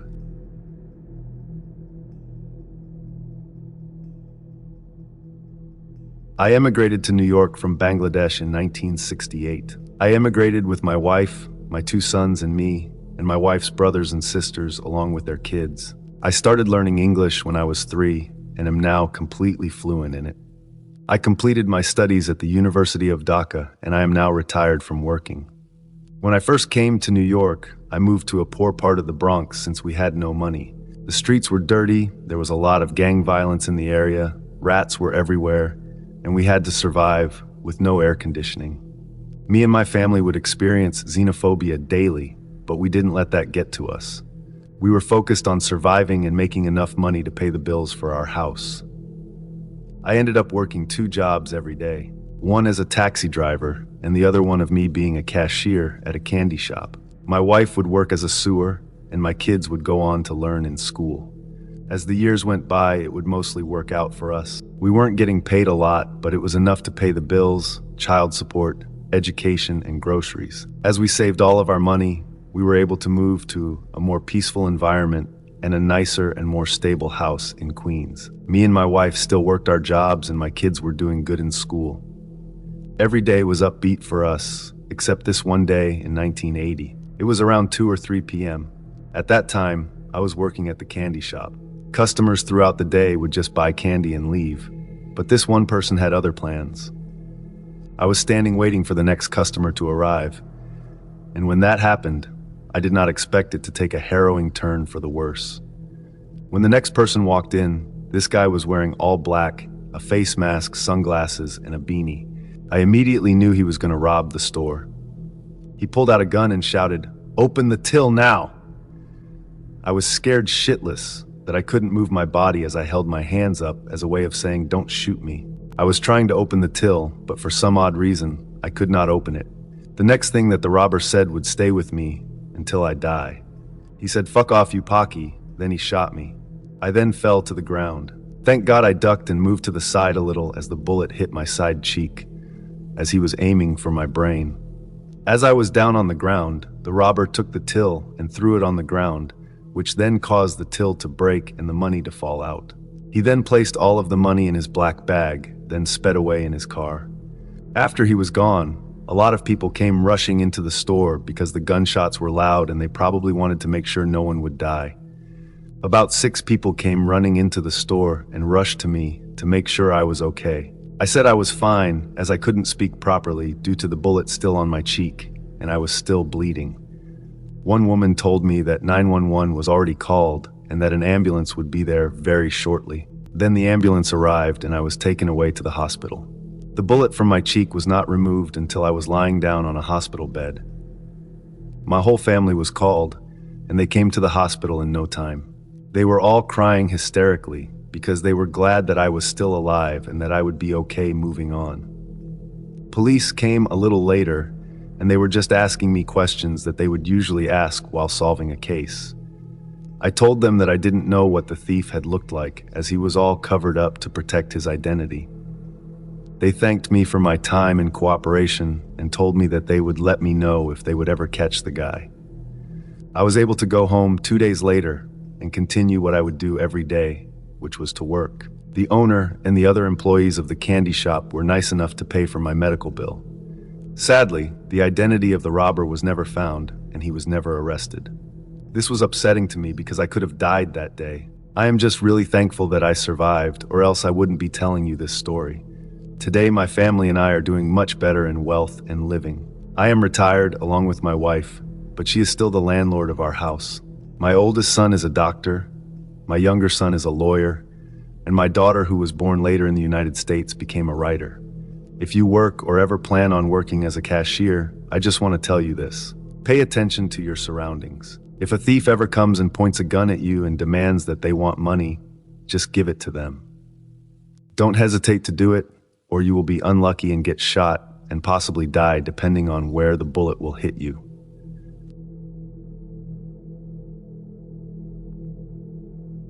I was driving late at night on a quiet country road.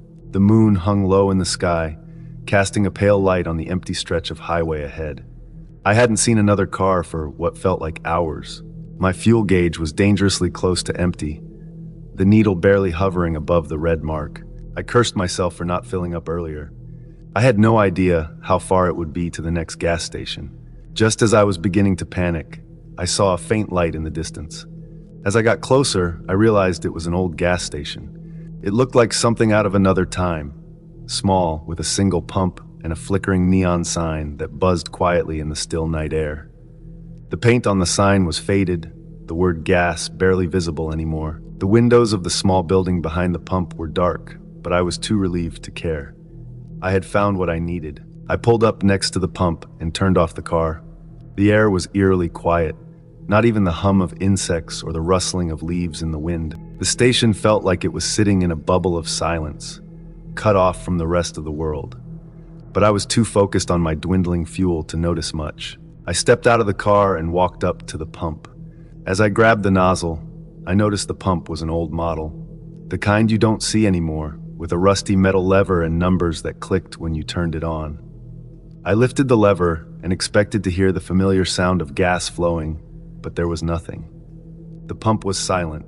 I tapped it a few times, trying to get it to work. Still nothing. Frustrated, I looked around for some kind of help. The station seemed deserted, but there had to be someone there, right? I walked over to the small building, the wooden door creaking as I pushed it open. Inside, it was dusty and dimly lit by a single hanging light bulb that flickered occasionally. The shelves were mostly empty, with a few old snacks and drinks that looked like they'd been sitting there for decades. There was a counter at the back of the room, and behind it, an old man sat in a worn-out chair. His eyes were half closed, and for a moment, I thought he was asleep. His clothes looked old and faded, like they hadn't been washed in years.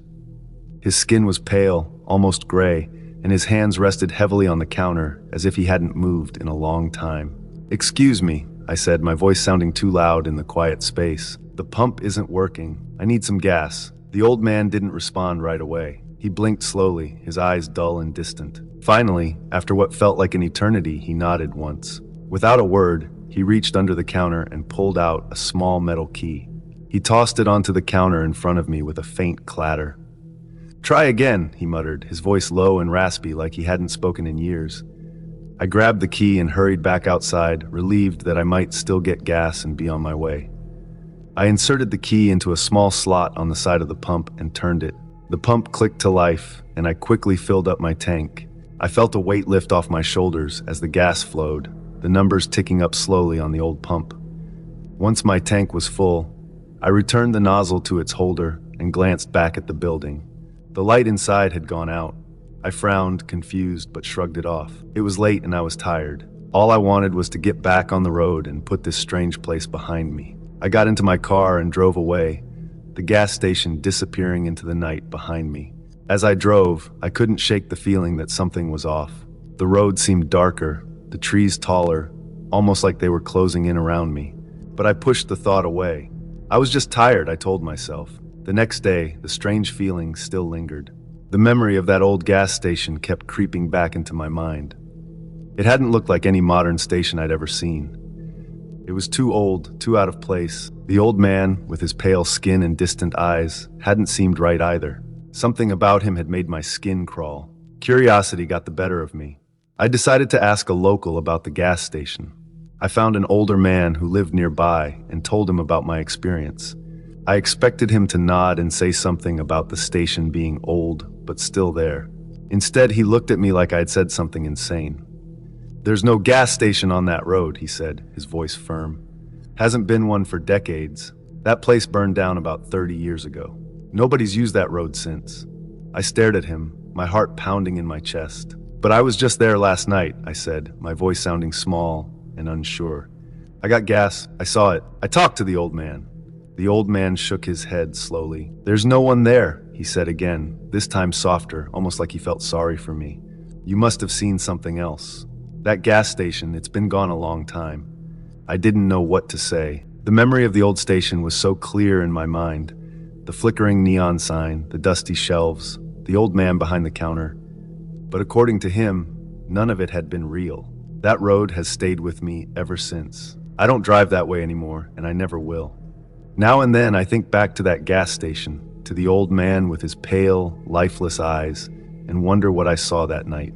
Whatever it was, I knew it wasn't normal.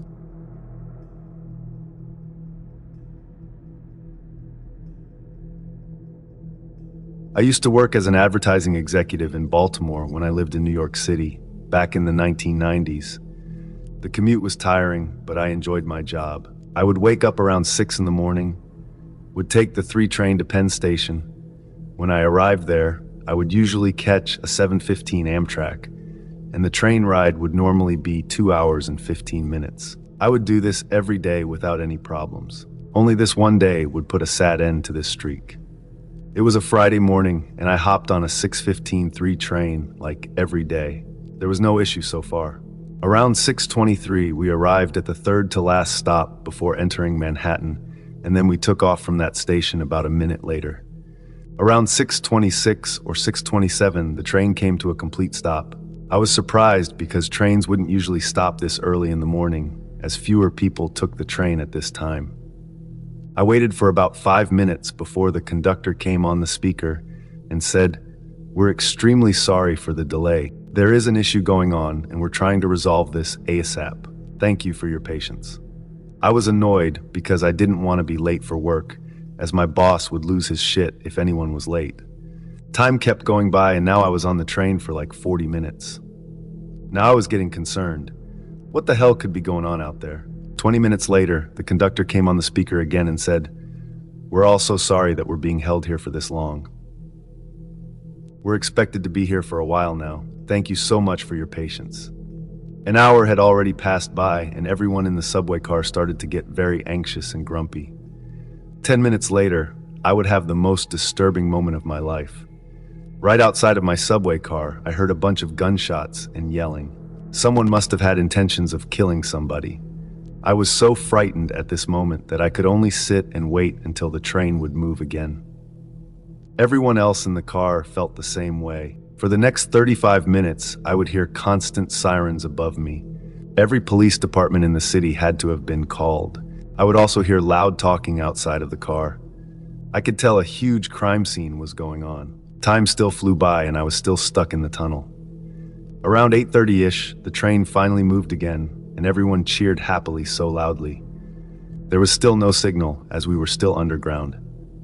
We then arrived at the next stop. We were all forced to exit the train, as the whole line would be shut down for the remainder of the day. I then called my boss and told him that I wouldn't be coming to work today, and explained to him what exactly had happened. He then said that it was all good and hoped that I was safe and sound. After getting off the phone, I then walked up to a police officer and asked him what happened. He told me that we could not tell anybody what the situation was and that we would have to find out in tomorrow's newspaper. I said thank you and then walked out of the station and hailed a taxi back home. The next morning, I went outside of my apartment front door to grab my newspaper. I picked it up, and what I read on the front page, I felt as if my heart went into my stomach. On Thursday night, a homeless man stole a gun from a gun shop and ran off. Nobody was able to catch him as he ran so fast. Later, he would enter a train station not too far from my station and would jump on the tracks and run away, as witnesses said. He then hid from police between multiple stops from night up until morning. It was at the station that I stopped, around the time I was on the train, that a security guard working behind the surveillance cameras spotted a homeless man on the tracks and informed the train conductor about this, which resulted in the train stopping for an estimated 2 hours and 30 minutes. During this gruesome period, the police were called and they kept searching for the man everywhere until the police and we heard gunshots from underneath the train and the cops fired back at the man. He was immediately killed after being shot. It then took a while before other police and EMTs arrived at the scene and carried the dead body of the homeless man in a body bag. About 5 years later, I quit that job because I got a higher paying job offer that was in the city, and I didn't have to commute down to Baltimore. After this scary incident, I'm extremely afraid of guns, and whenever I see one at a store or on TV, the memory keeps playing back in my head of when I heard shots fired right outside and underneath the subway car I was in.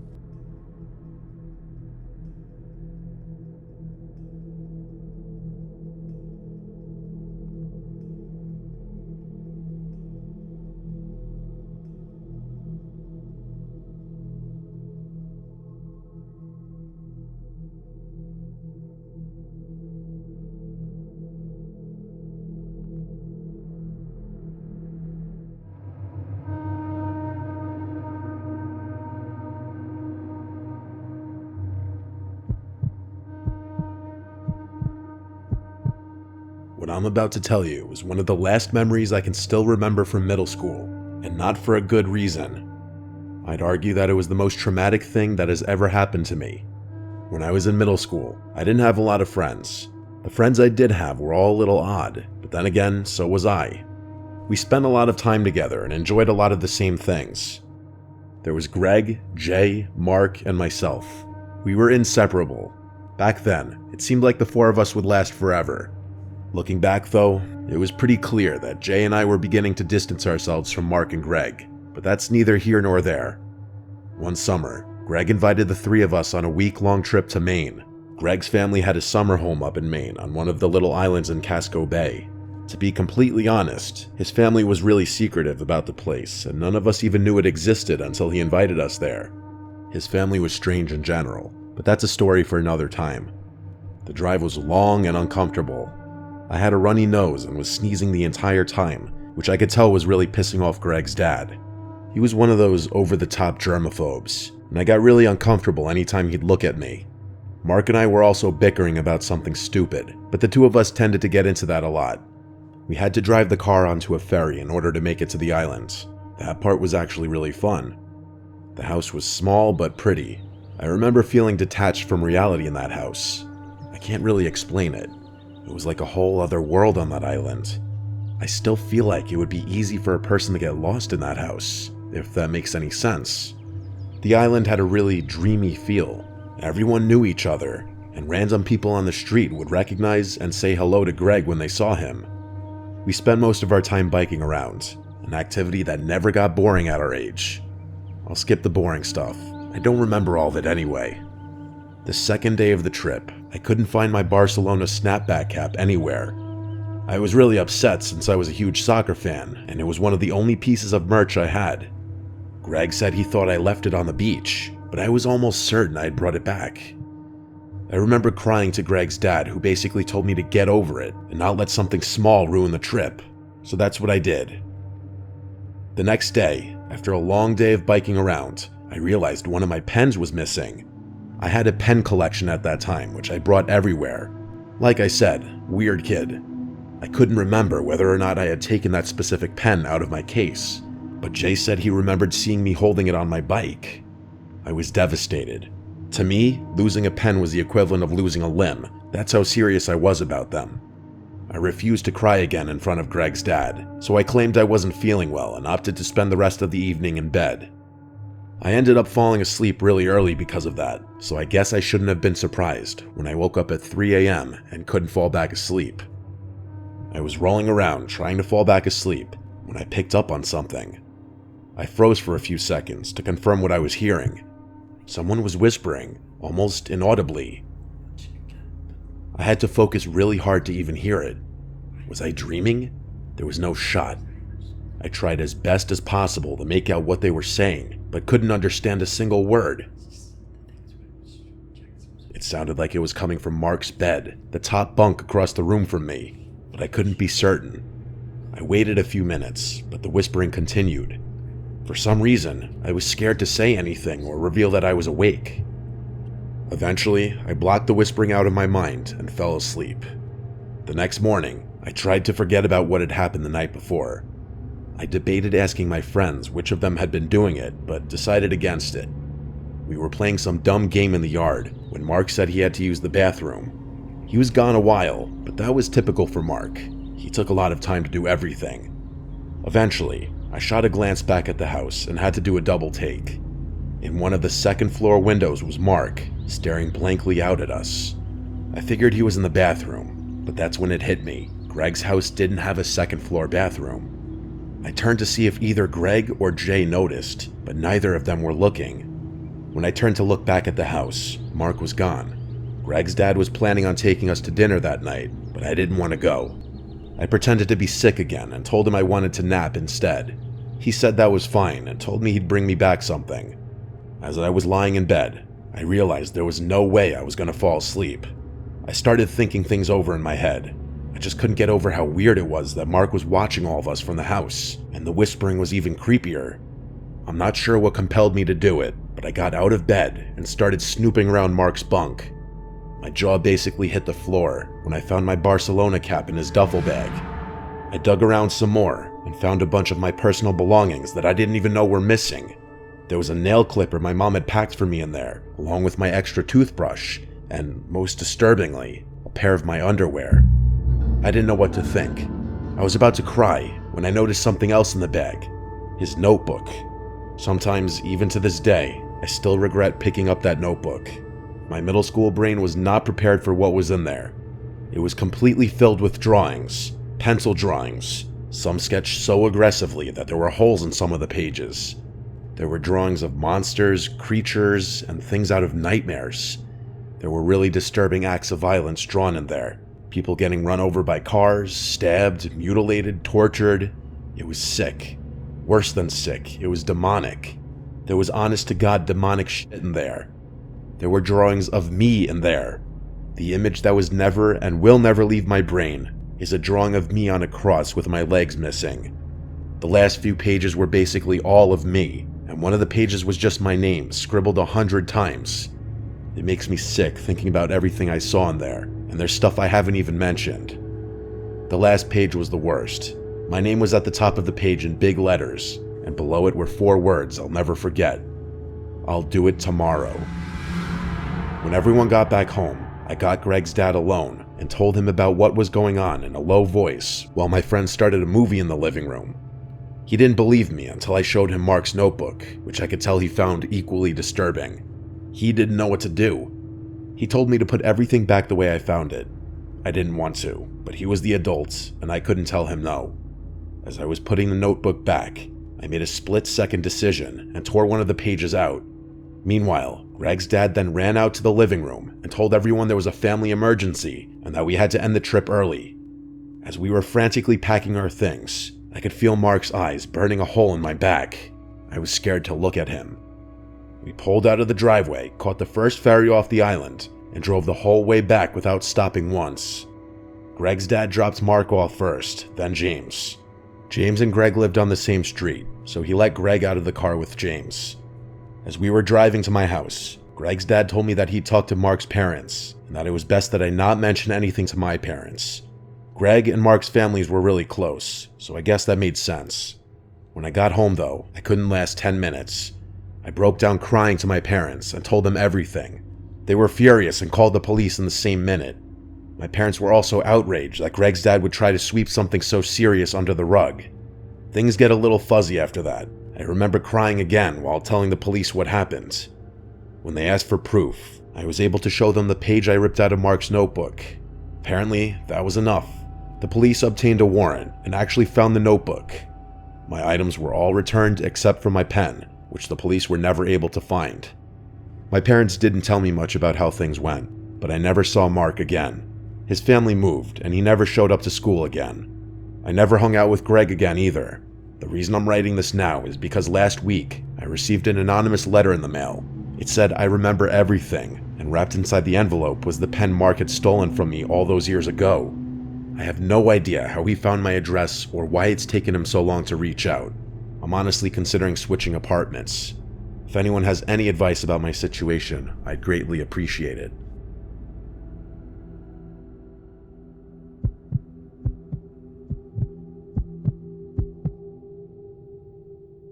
This story is fresh in my mind since it literally happened last week as I'm writing this. My extended family is odd. I won't get into it, but basically everyone is either a gun nut, avid hunter, or both. Most families go on vacation in the summer. Mine tends to go around winter time. We don't go on typical vacations though. Every season, the adults chip in and rent a house for a week in some random location, usually in the woods. This time around it was a cabin in Vermont. I say cabin, but it was more like a castle. It had to be to accommodate all of us. Now comes the strange part. We play a lot of weird games as a family. Most of them involve shooting to some capacity. Here's the weirdest one. On the second to last night, all the adults gear up in warm clothing and venture outside into the woods for a massive game of laser tag. I know how ridiculous this sounds, believe me. I'm no stranger to people walking out of my life because of my family. The winner every year gets to claim a pretty decent prize pot and a ton of bragging rights. Plus, we played with this really cool industrial-grade set my uncle Lucian made. He was the most gung-ho about this whole thing. The rules were simple. It was every man for himself, and the last person tagged won. If there were multiple people left by midnight, the prize was split. Once you got tagged, you made your way to the fire pit outside the house. Once the second to last person made it back, everyone would fire rounds into the air to let the last person left know they had won. I had just turned 18, so this was literally my first time being allowed to play. I'd be lying if I told you I wasn't psyched to play, not even for the money, but just because it seemed fun. As we were about to make our way outside, Lucian made sure we all knew how the equipment worked and where to keep our markers so the game would be fair. Then he told all of us to set a 10-minute timer on our phones so we'd know when to begin. Then, without warning, he turned and sprinted into the woods, like he was running a track race. My relatives followed suit, spreading in all directions. I noticed that most of them had run uphill, so I figured going downhill would give me a better shot at lasting longer. It was dark, but the snow on the ground made things pretty visible. I can't remember how many of us were playing, but it was a lot. At least 10 of my cousins and a couple sets of parents, including mine. Our family's pretty huge. After venturing deep into the forest, I found a little perch where I could see decently far up the hill, so I figured I'd wait there and catch my breath. I sat there for a decent while, trying to think of what to do. I figured if I kept walking adjacent to the slope, I could eventually work my way upwards and maybe flank whoever was still up there, so that's what I did. I must have walked along the slope to the left for 15 minutes straight, putting as much distance between me and the house as possible. Time really wasn't an issue, as there were still about 2 hours until midnight. I started walking up the slope. Just then, I heard a very faint crunching sound over my left shoulder, in the direction facing opposite my uncle's house. I jumped behind the nearest tree, praying whoever it was couldn't get a clean shot off. After a few seconds, I looked in the direction of the sound, but didn't see anything.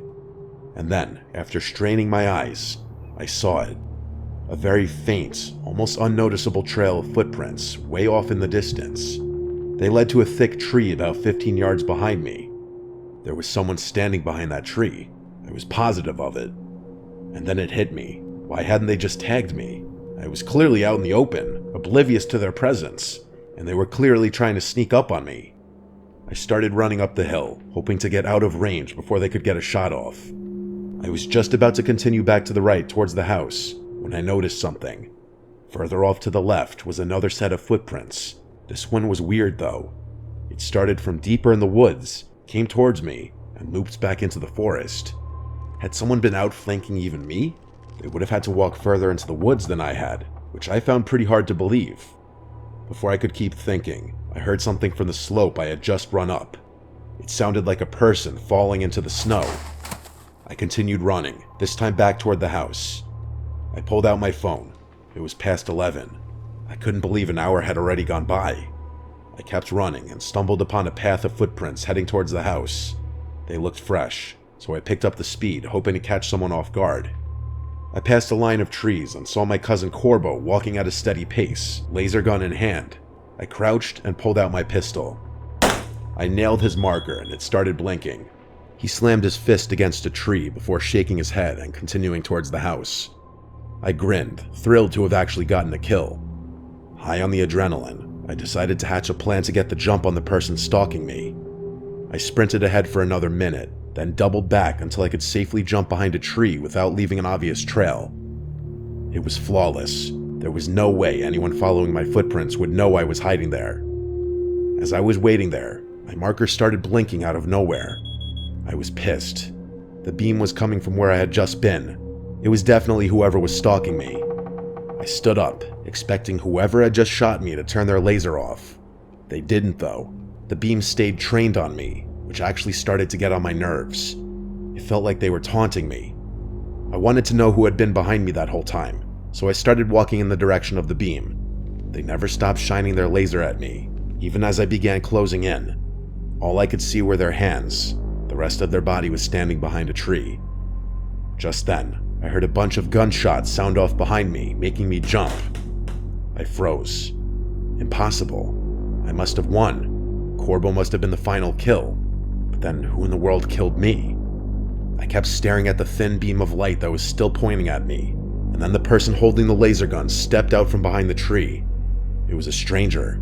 Even worse, there were two of them, standing side by side. Just then, I heard a crunch from behind me. I whipped my head around to see a man in a ski mask holding a trash bag in one hand and a knife in the other. He noticed me staring at him and started sprinting toward me. I ran, ditching my gear and screaming at the top of my lungs. I could hear all three of them chasing me, yelling things that I didn't even think were English. I zipped past the trees and ran as fast as I could through the snow, praying to God I didn't trip. They were gaining on me. I didn't want to turn around, but I knew they were right on my heels. Finally, I could see the lights of the house in the distance. I kept screaming and running, feeling my legs starting to give out.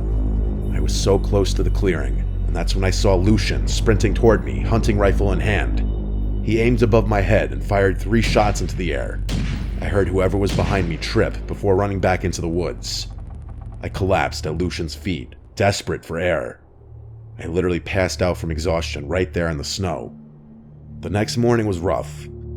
My aunt explained that she had tripped at one point during the game and later realized she had dropped her laser gun, which explained how the guys in the woods had one. Corbo had tagged 6 of my relatives before I found him, which is why he was so upset when I got him. It turned out that he was in fact the last kill. Lucian and my dad had run out into the woods with their guns, but couldn't find a thing. They tried following the footprints, but there were so many branching paths and dead ends they eventually gave up. That whole day was a blur. The adults contacted the owners of the house, and we also reported everything to the police. The next morning, I woke up to yelling coming from downstairs. Lucian was losing it, yelling toward the woods at the top of his lungs. I ran down to find a single snowman facing the house. In its hand was the laser gun my aunt had dropped. Lucian fired a few rounds into the snowman's head before shouting some more threats and storming inside. It's only been about a week, but I'll send an update if I hear anything.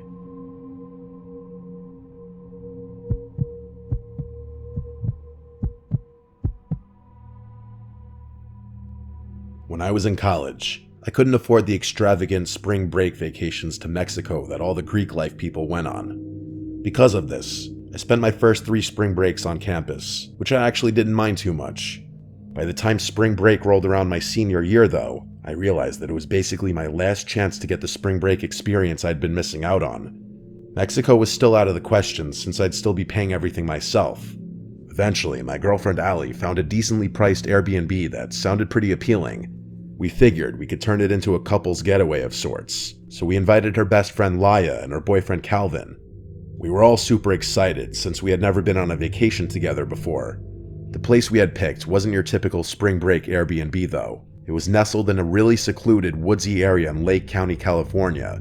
There was a hot tub, an exposed fireplace, an antique-style record player, and some cots for stargazing outside.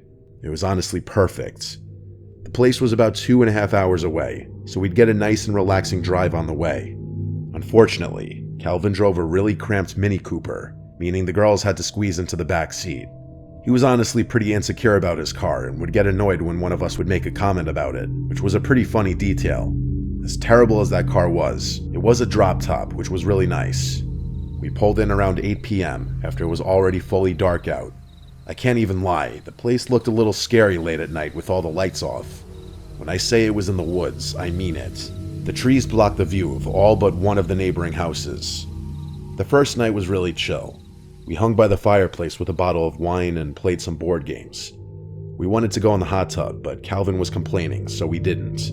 He was honestly being pretty pouty for some reason, but we all just assumed there was something on his mind. The next night was better. We convinced Calvin to join us in the hot tub for some drinking games. The hot tub was connected to the back of the house, but inside its own little room, the walls of which were just screens. We were playing Never Have I Ever with some music blasting, having a lot of fun. We were all more than a little buzzed at that point. And just then, though, a flash of bright light lit up the spa room. If it had been raining, we would have assumed it was lightning. That's how bright it was. I quickly turned the music off, and the four of us stared at each other, nervous to say anything. I quietly got out of the hot tub and made my way from the spa room to the back deck. I looked out into the woods, but it was too dark to see anything. Out of nowhere, I started hearing a clicking sound coming from the woods. A few seconds later, I heard another one from a different direction, and then a whistling sound started up. The sounds kept coming, clicking and whistling from too many directions to keep track of. I yelled for Calvin and the girls to run inside, and I followed them into the house. The four of us huddled in the living room, not sure of what to do. I thought maybe it was a dumb prank or someone messing with us, which is why we didn't call the police right away. A few minutes later, though, someone started banging on the front door. The girls were hysterical, so I told Calvin to call the police while I grabbed the biggest knife in the kitchen, ready to protect everyone should it come to that. I yelled in a deep voice that I had a gun, which was obviously just a bluff. The banging stopped. Calvin said the police were on the way, but out there in the middle of nowhere, they could have been miles from us. We waited in silence for a few minutes. It was the tensest moment of my life. Just when we thought the nightmare was over, one of the living room windows shattered. Someone had thrown a massive rock through it. The girls screamed, and I told everyone to run upstairs and lock the door. I stayed downstairs, bracing myself for a fight. By some miracle, no one came charging through the window. Eventually, I ran over to inspect the window and noticed there was a piece of paper taped to the rock that had been thrown. Scribbled in black ink were the words, "Go away, you shouldn't be here." The police arrived shortly after and did a thorough search of the property. They of course found nothing. We weren't sticking around to wait for them though. We were packed up and out of there that night. The Airbnb hosts actually ended up giving us a refund, although they refused to talk about the situation. My girlfriend thinks there's something the owner wasn't telling us. Maybe she's right. I guess that could explain why the place was so cheap. Either way, I don't think I'll be taking any vacations or using Airbnb anytime soon.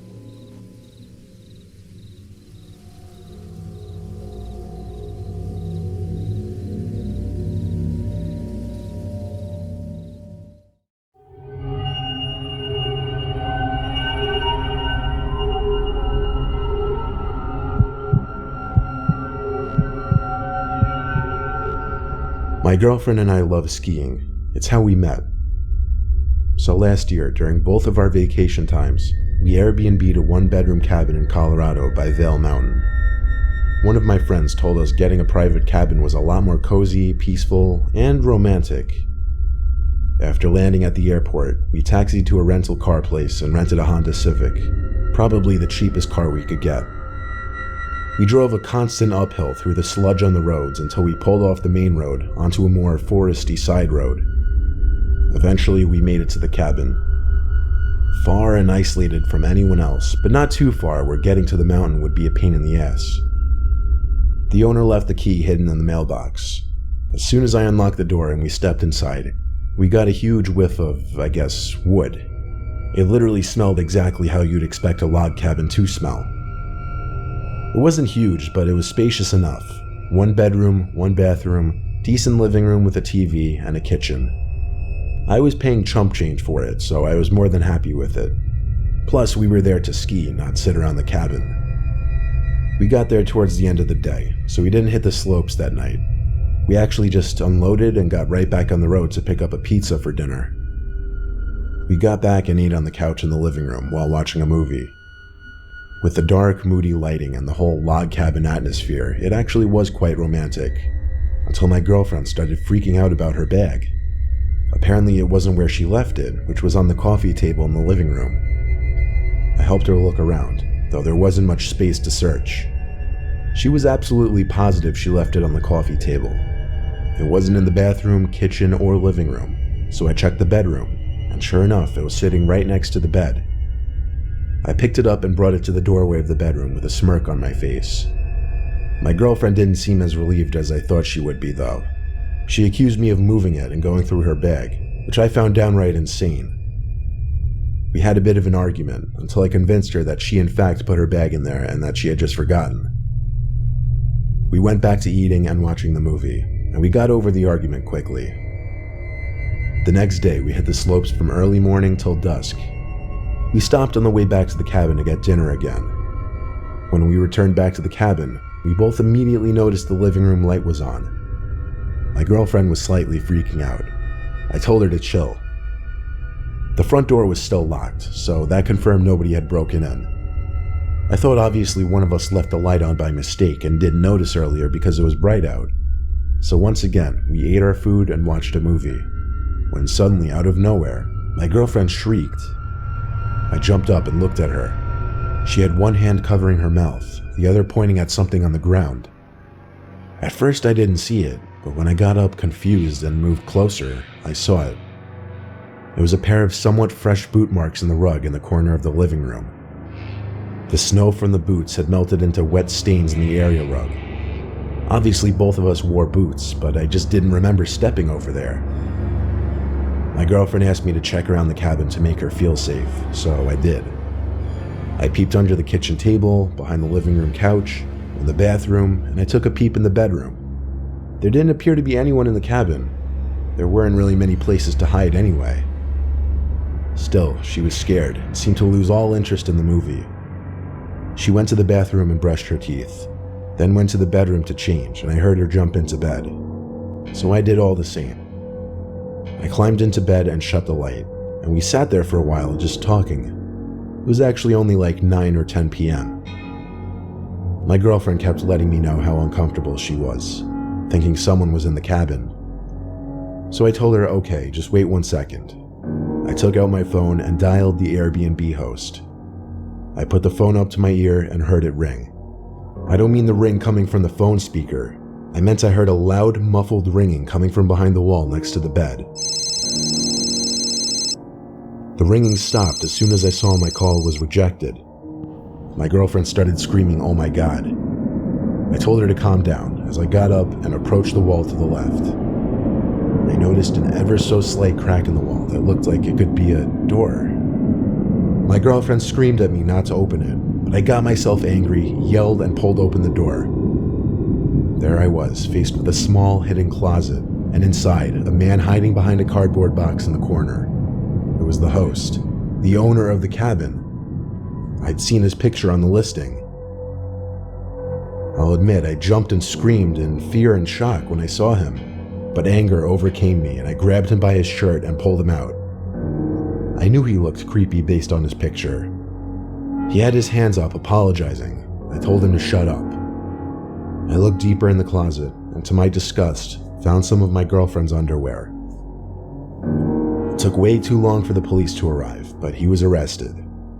We had to spend the rest of that night at a hotel, and the next day we went home. I requested compensation from Airbnb, and it took months for them to refund me, but they eventually did. This story was so bizarre and disturbing, I don't even expect everyone to believe it when I tell it, but it was oh too real.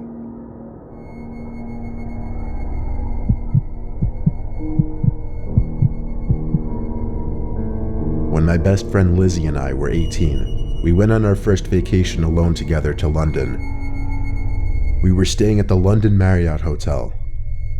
The first thing we did upon arrival was, of course, to get there and drop off all our luggage. We'd be there for a whole week, so we had to set our itinerary. It was late in the day already, so we didn't have much time that day, but we did want to see something at least, so we went to see Big Ben, which is that iconic big clock tower that everyone knows in pictures when you think of London. After that, we went to a nearby tavern for dinner called St. Stephen's Tavern. It was money, but good thing our dads were paying for this trip. After leaving the tavern, it was like 9 o'clock, and we were wanting to go out and experience the nightlife. We agreed we'd first have to go back to the hotel and shower and change first. As we were walking, a young, attractive man overheard us talking about the nearby bars we were looking at on our phones, and he stopped us. Something about him immediately was just charming that grabs both my and Lizzie's attention, and if it weren't for that, maybe we wouldn't have been so receptive to him telling us about a big apartment party that one of his rich friends was throwing that night, and that two attractive ladies like ourselves would fit right in. Lizzie and I looked at each other and laughed. We said we'd be down, and he said great, the party doesn't start till 11. He asked for my number, so I gave it to him. Then he said he'd text me the details and see us later, and down the street he walked. Lizzie and I were super excited. It was only the first night and we were already invited to a crazy London party. We figured if we played our cards right with the wealthy people at this apartment party, we would have people to hang out with the rest of the trip. We got back to the hotel, showered and changed, and we pre-gamed with a little vodka first to loosen ourselves up. I think we drank more than we should have though. I texted the guy we met, realizing we didn't even get his name. He texted back quickly with the address to the apartment, so we loudly marched into the street to wait for our Uber. It was a 15-minute Uber drive to get to the apartment, and when we got there, we couldn't believe how different the architecture of this apartment building was compared to something back home in America. I pressed the code for the apartment, and we were quickly buzzed in. We took the elevator to the 5th floor. We were excited, but nervous, not knowing what to expect.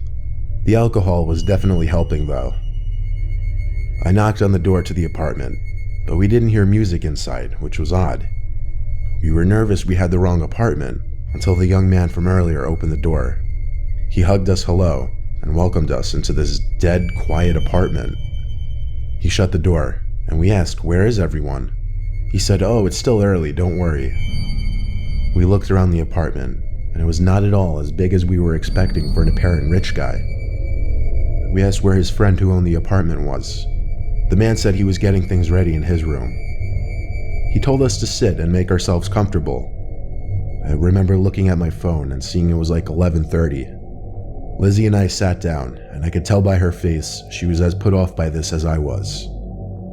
The man sat down on the same couch as us, next to me. He was uncomfortably close.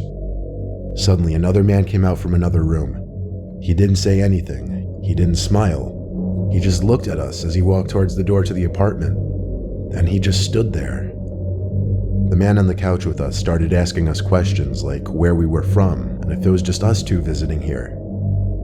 I started feeling sick to my stomach. The man next to us got up and went to the kitchen to get us some drinks. The man by the door stood there. Lizzie was to the left of me, so she was more hidden from view. I whispered in her ear to dial 911. She did so, and I noticed her tapping on the phone multiple times, indicating to the call taker that we needed help. Lizzie then suddenly called out loudly to the man in the kitchen, "This is apartment 5C, right?" The man at the door said yes in a deep, unfriendly voice. I whispered to Lizzie again that we needed to stall, and not to drink any drinks the man gave us. As I was whispering to Lizzie, the man standing at the door called to the man in the kitchen to hurry up with the drinks, and then he came back from the kitchen with the drinks. I had to think on my feet, to stall as long as possible before drinking whatever he just set in front of us. I put on a fake and bubbly persona and said we should play Would You Rather. I know it sounds juvenile, but I had to think of a game that didn't involve drinking. The man seemed to play along with it, so me and Lizzie started coming up with Would You Rather questions. And he started coming up with some of his own, but he would often suggest we take a sip of our drinks, saying the guests would be there soon and that we needed to loosen up some more. I stalled for as long as I could, saying we already drank a lot, but we'd be down to drink more in a little bit. I remember when things were about to turn really south. The two men looked at each other. Then the bigger, scarier man at the door came over and said, "All right, drink your drinks." He was about to reach for one of the glasses to probably force in my face when there was an aggressive banging at the door, followed by a man shouting police. The younger man looked at us and asked, "Did you call the police?" I said, "No, why and when would we?" But my voice cracked as I said this, indicating I was nervous. Lizzie apparently just decided the hell with my story and screamed help.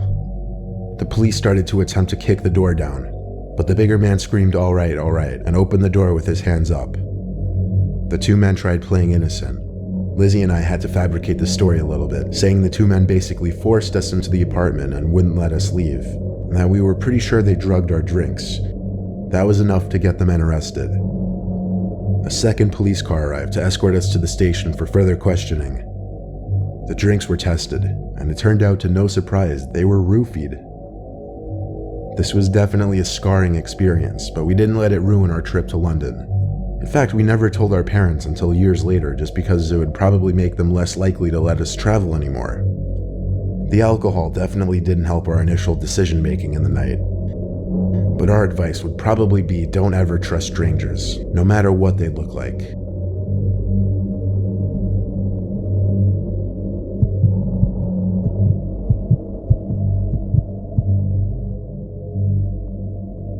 When I was 14, my parents took us on a trip to a family resort. It was in the middle of nowhere, and it was the most country-ish, old-style resort you could ever imagine.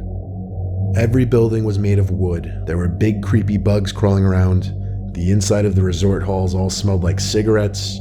I felt too old to be in there with my family, especially since I'm the only boy out of my siblings, and my sisters were 9 and 5 at the time. I tried looking for teens my age to make friends with, but it really seemed like it was just families with younger kids. However, I met this girl who was 15. We met in the little arcade hall when I was with my 2 sisters. She came up to me and said, "Hey." As it turned out, she was staying here with her family too, and she wasn't having a good time either. So we started to hang out. She seemed kind of cool, a little strange, had somewhat gothy vibes to her. Her name was Alyssa. The next day, I ran into her again as I was passing by the pool. She waved me over, and she said let's go for a walk in the woods by the river. As we did, I tried to get to know her more. I asked her what building her room was in. She hesitated before her answer and then said, "The one next to the main hall." It was a vague answer. We sat by the river for a while, and I gotta admit, she started talking about some weird, dark stuff. I won't get into it, but I started to think she had some issues. Then she looked up at me and said, "Can we go to your room?" I lit up with excitement inside. I was a 14-year-old boy, hormones raging, so obviously I said yes with a little too much excitement in me, imagining the best case scenario. We got close to my room and she asked for the card to open the door, and she ran ahead to open it. We sat on my bed for a few minutes. I was a bit awkward, so I didn't know how to make a move or if to make a move. She started talking about deep, dark stuff again though. How she hated her family, how she had no more friends, how she likes the feel of blood, whatever that meant. Then out of nowhere, she flicked open a huge switchblade and looked at me. She told me sometimes she thinks about using this on herself or someone else. That was the moment this went from weird to disturbing. This wasn't going where I thought it was. It was actually going in a much darker, scarier direction. The way she looked at me with the knife flicked open was scaring me. She looked at me and said, "Do you want to use this knife on someone here?" I thought over my answer and said, "I don't know, I have to think about it." Obviously I would never, but this girl's true psychotic nature had just come out, and I had to play it safe. I said we should go back outside and walk around, and she said okay. So we went back outside and walked around the resort grounds. I watched the way she looked at people passing by, staring them down, not caring when they would notice. Luckily, I saw my parents straight ahead, and I said, "Oh shoot, there's my parents. I should probably go hang out with them." Alyssa looked a little bit annoyed. All she said was, "Okay." I said, "See ya," and she just looked at me. I went to my family, and for the rest of the day and night, I stayed with them, hoping to not run into that freaky girl again. That night, we got back to the room around 9. This resort had huge rooms, so basically I had my own room that was attached to my parents' and sister's room, but it also had its own door into the hall. Anyway, I went to sleep, or at least tried to. Half an hour into laying in bed, I heard the beep from the door unlocking, and then the door to my room opening and closing. By the time I fully looked up, the door was shut and the light from the hall was gone. I saw someone standing in front of the door though. "Who is it?" I said. I heard a familiar girl's voice. "I want blood." I sat up and remembered I never got my key card back from Alyssa. She planned this. She approached my bed in the dark with something in her left hand because she had it lifted. She said it again. "I want blood. Will you help me, or will I get it from you?" I'm not ashamed to admit it. I screamed like a goddamn girl. She still stood there. She didn't charge at me. She didn't run at first. When my dad burst into the room, though, that's when she took off. My dad saw her, and I yelled she was about to kill me. He was about to go after her, but I screamed, "Don't, she has a knife." Everyone in the hall came out of their rooms to see what was going on. We went down to the main office to get some info on this Alyssa girl, and out of all the guests, there was no one named Alyssa. Hell, there were no girls even close to her age staying at the resort at that current time. Police were called, and like 4 cop cars showed up and searched the whole perimeter. I think like 2 or 3 cop cars stayed overnight since there were so many kids at the place. The key card lock was changed on our door for the night. A lot of families, including mine, left the next day, and we got a refund for the 2 days we cut short. This whole thing was actually insane. That girl was fucked up in the head, and it's scary knowing she was probably in the early stages of being a completely different monster.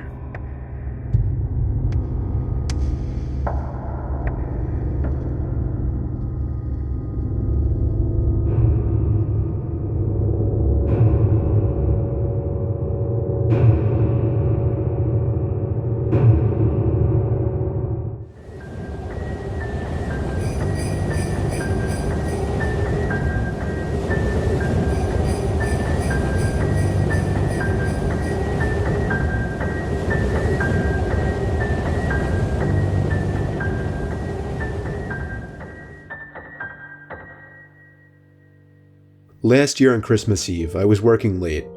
I'm 23, I work in New York City and commute home every day on the train. Since I'm one of the younger ones in the office, I got stuck with one of the worst shifts, so I wasn't able to get home until 5 o'clock. My family had already left a whole hour earlier to go to my cousin's house, so I had to drive alone. After having a quick snack before the half-hour drive, I got back in my car and put my cousin's address into my phone. Halfway through the drive, it started snowing. I got to my cousin's house around 6 o'clock. It was snowing heavily by this point, and I just made it in time to catch everyone starting dinner. I brought all of my gifts inside and cheerfully said hey to everyone. I stayed until around 11 o'clock. The rest of my family left a little sooner. I stayed an extra half hour or so just to hang out before leaving myself. By the time I was leaving, the ground had accumulated at least 2 feet of snow, and it wasn't even done snowing. The drive home was nightmarish. The roads were hardly even plowed, and I had to drive under 20 miles per hour on most roads. The roads were completely dead at this point though, most likely because everyone was smart enough to go home before the snow accumulated. Eventually I turned onto a main road that I'm sure would usually be bustling, but at 11:15 on Christmas Eve night, there wasn't a single car or a single light from a store. It was a ghost town. But then I did notice the flashing taillights of one car. It was parked on the side of the road, and the smoke seeping out from its exhaust with the taillights giving it a red tint. As I got closer, I realized there was somebody next to the car waving their hand in the air. I assumed something was wrong and they needed help. So, me being the good Samaritan I am, I pulled up behind the car. When I opened my door, the guy approached me immediately, barely even giving me time to step out. He was an average-sized man, probably 5'10", 180 pounds. He spoke in a very demanding voice, asking me if I know anything about fixing an engine. I told him I didn't know much about cars. The guy responded very quickly to everything I said. He told me it's fine. He went inside of his car for a second, popped open his trunk, came back out and told me to just wait by the trunk for a second. I had no idea what he wanted me to do. I was really confused. He walked over to the front of his car, and I heard him open the hood. I couldn't see anything he was doing since the trunk was blocking my view, and the loud wind of the snowstorm overpowered any small noises he might have been making. I put my hand on the back of the car and leaned my body in anticipation, when suddenly I heard 3 or 4 quick and aggressive footsteps in the snow behind me before I was pushed into the trunk. The man tried to close the trunk on me, but I kicked my feet up in resistance and held it up. I was able to overpower him and kick the trunk open completely. As I took advantage of the few seconds I had to get out of the trunk, I took out my keys. He tried to grab me now, and I dug my house key right into his neck. He fell to his knees and his scream echoed down the deserted street. I was in my car and halfway down the road before he could even get up from his knees. A little further down, I called 911 and reported the guy. I came back in 10 minutes to find blue and red lights illuminating the windows of the deserted stores. The police held him until the ambulance arrived for him. I watched the whole thing, and nothing ever felt better in my life. I got home safely half an hour later and told my family everything. I was still very shaken that Christmas, and this remains possibly the most horrific thing I've ever experienced.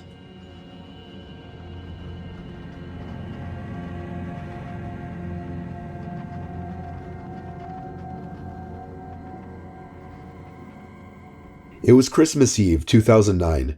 I was 18 years old, working at CVS. Unfortunately, I got stuck with a closing shift on Christmas Eve, meaning I'd be the only one there until midnight. I was considering quitting over it, but my parents weren't for that. The CVS was 5 miles from my house on a rather quiet corner on a dead-end street. During the day, it would normally be busy, at least busy enough to stay in business, but past 8 o'clock it would be uncommon to see any customers. On Christmas Eve night, I didn't expect to see a single soul past 8 o'clock. My shift started at 4, and it was surprisingly busy for the first few hours. As I expected, past 8 o'clock it really started to die down. The pharmacy closed at 10 tonight for Christmas Eve. Unfortunately, that meant I'd be alone at the register up front for 2 hours. Plus, I had a crush on the girl who was working the pharmacy, and we were talking most of the time the store was empty, so I was upset she was leaving. A whole hour went by, and I only rang up one customer. Come 11 o'clock, I was already getting excited for my shift to end. I'd been the only one in the entire building besides one customer for the past hour, and I was losing my mind. Suddenly, there was a very slight tap on the window. It didn't sound intentional though, it sounded more so like somebody's zipper accidentally scraped against the glass. I turned to look out the window and saw a man out there, heavy coat on, hood over his head, baggy jeans, and black boots. He was staring right at me. A few seconds after he realized that I noticed him, he walked over to the entrance and entered the store. He stared at me as he walked past and down one of the aisles before disappearing behind the shelves. Then, 5 minutes later, the tapping noise began.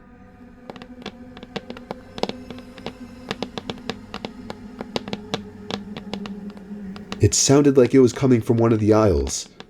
I walked a little to the right behind the counter just to check down the aisle. Nobody was there though. The tapping was so consistent and deliberate, I knew it was the man making the noise. But where was it coming from? I didn't know, but I had a sudden urge to go to the bathroom. Only problem, I wasn't supposed to go to the bathroom when there was a customer in the store and I was alone with them. 10 minutes or so passed and I didn't see the customer, but I would occasionally hear the weird tapping noise coming from one of the aisles. It got to the point that I couldn't take it anymore. I stepped out from behind the counter and called out, excuse me? I started walking around the aisles, looking for this man that walked in. He was nowhere to be seen, but every aisle I entered, I would hear noises coming from the next aisle over. I walked down the candy aisle and heard some of the sleigh bells jingling on the other side of the shelf, like someone was intentionally shaking them. I tried to peek through the tiny holes in the shelves to see if I could see him. I saw something completely unexpected and horrifying instead. I saw a pair of eyes staring back at me through the tiny holes in the shelf. The eyes moved away, and then the tall man entered the aisle I was in. He was making these weird noises like a child or someone who had just escaped a mental asylum. He started laughing and doing this weird tiptoe kind of hopping over to me. It sounds funny, but it was a straight up disturbing scene, and he was approaching so fast that I actually began to fear for my life. I started walking away from him, and he followed me everywhere in his weird hopping. I was back at the front of the store, ready to call my manager or the cops. Then I looked back at him and saw that he was frozen at the end of the first aisle, maybe 20 feet away from me. His goofy, eerily happy face turned to an aggressive, angry-looking stare of malice. I was officially done with this and walked out the front door, and to my horror, the man started charging at me. No more goofy hopping around, he was sprinting at me. I ran outside the store, too afraid to go to my car, because I feared he'd get me before I could lock the door. I ran around back and entered through the back door, which was still unlocked. I didn't know if he was still on my tail or not. I locked the door and hurried to the front of the store, where I locked the front door too. That was when I picked up the phone on the counter and called my manager, who was luckily still awake. I told him I had to leave immediately because somebody crazy was following me. Then I thought I heard something over my conversation. It was coming from inside the store. I put the phone down and realized it was the tapping again, coming from one of the aisles. I was out of that store and in my car within 20 seconds. I never came back. I called my manager when I got back home, and he called the cops. Surprisingly, nothing was stolen, or so I heard from a friend. My manager obviously wasn't too fond of me for leaving his store like that, so I never spoke to him again. I had as normal of a Christmas as possible, given what happened the day before.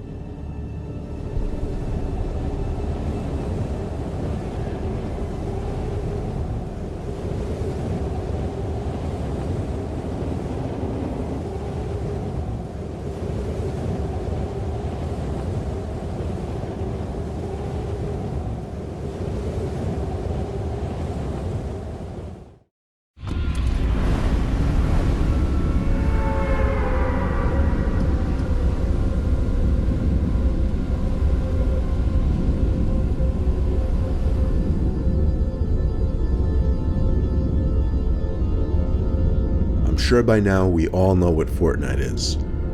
I had known about it for the longest time, but I never actually played it until my friends basically forced me to download it and play with them. They wanted to play in squads, which is what it's called when you play in groups of 4. My 4 friends were Evan, Xavier, and Braxton. Evan was hands down the best player and basically the initiator of this group match. Xavier was the second best, then there was Braxton. Braxton only spoke on his headset when he was in trouble or needed help.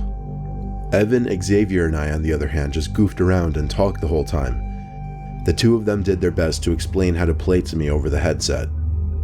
Anyway, none of this really matters. I'll skip ahead to the important part. Evan stopped talking, and there was a good 10 seconds of silence. Then, Evan, who was leading us from one point to another, stopped dead in his tracks. His character just stood still for a while. Xavier turned on his headset, sounding annoyed, telling Evan to move. His character still just stood in place, and Evan said nothing, but according to the screen, Evan's mic was making noise. Then I could hear background noise that seemed to be coming from Evan's mic. Xavier, Braxton, and I were all telling Evan to move or we'd ditch him, but we all dropped silent when a horrific, almost painfully loud screaming came from Evan's mic.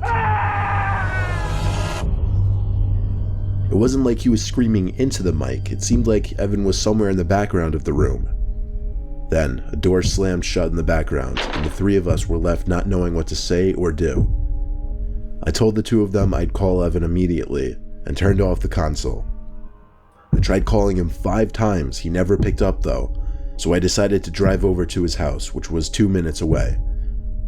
I got to his house and saw no cars in the driveway, but the front door was open and the lights were on throughout the house. I let myself in, screaming Evan's name. Evan screamed back from somewhere upstairs. I followed the sound of his voice right up to the loft bedroom, where I found him hiding under the bed. He told me to hide. I told him to get out from under the bed and tell me what happened. He said there was someone in his bedroom. He would speak in very limited sentences for the longest time, until he calmed down and would finally explain in detail. As Evan was playing Fortnite with us, he felt a tap under his bed. He pulled the cloth material that covered the sides of the bed up and looked under the bed, and saw a grown man hiding underneath. That's when he threw his headset on the bed and screamed as he backed into the corner. He says the man emerged from under the bed as Evan was still paralyzed in fear in the corner, screaming. Then the man walked straight out the bedroom door, and that was the last we ever saw of him. At that moment, he didn't know if the man was still in the house or not, so we called the cops, not knowing what else to do. When they showed up, we didn't know what to expect from them. 2 cops actually showed up.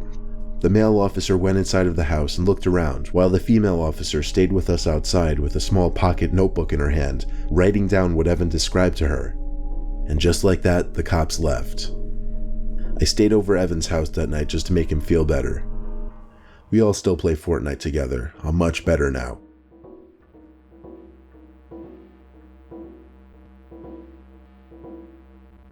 I've never been a huge Fortnite person, but all my friends have been for a while. I always feel like I'm being left out when they're saying to jump on Fortnite and such. Yeah, I've played the game a few times and I get the gist of the gameplay and whatnot. I'm just not good at the game. So one Monday night, I hopped on the game and played alone just to practice. I did that over and over and over, until I started actually getting pretty decent at the game. Then I started to play the game with other players, not my friends, just random people online.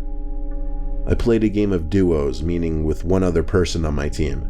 His gamer tag was BobRocket16 or something like that, with a few extra C's and E's or whatever. I didn't write it down. We lost the game, think we ranked like number 20.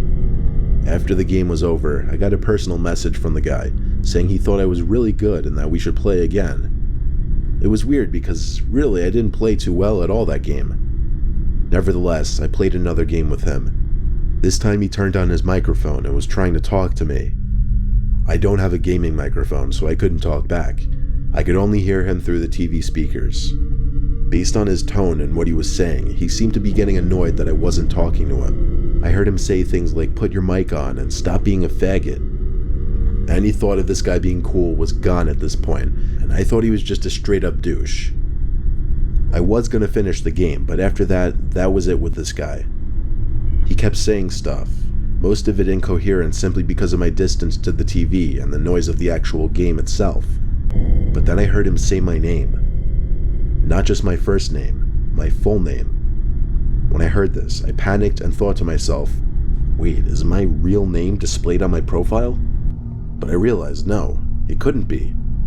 The guy kept saying things over the mic, but I wasn't listening at this point. I went over to the console and turned it off in a panic. Just knowing that the sound of the guy's voice was gone now made me sigh in relief. I texted my friends and told them about it. They all seemed to think it was funny, typing their LOLs and LMAOs and whatnot. I put my phone down on the desk as I went on my laptop. The phone vibrated again. I expected it to be one of my friends, but it was an unknown number. The message was hi, and then my full name. I typed back, "Who is this?" The typing bubbles with the 3 dots came up for the longest time. I waited anxiously to see what this person was going to say. The message was, "Is this your address?" and then my actual address. I once again typed, "Who is this?" and then I lied and typed, "No, that isn't my address." The person never responded after that. I started accusing my friends of fucking with me. They all swore they had nothing to do with it though. Low-key, I didn't believe them, but I didn't bother feeding into it. I figured if it is them, the more reaction I give, the more kicks they get out of it. I went to bed ignoring my friends.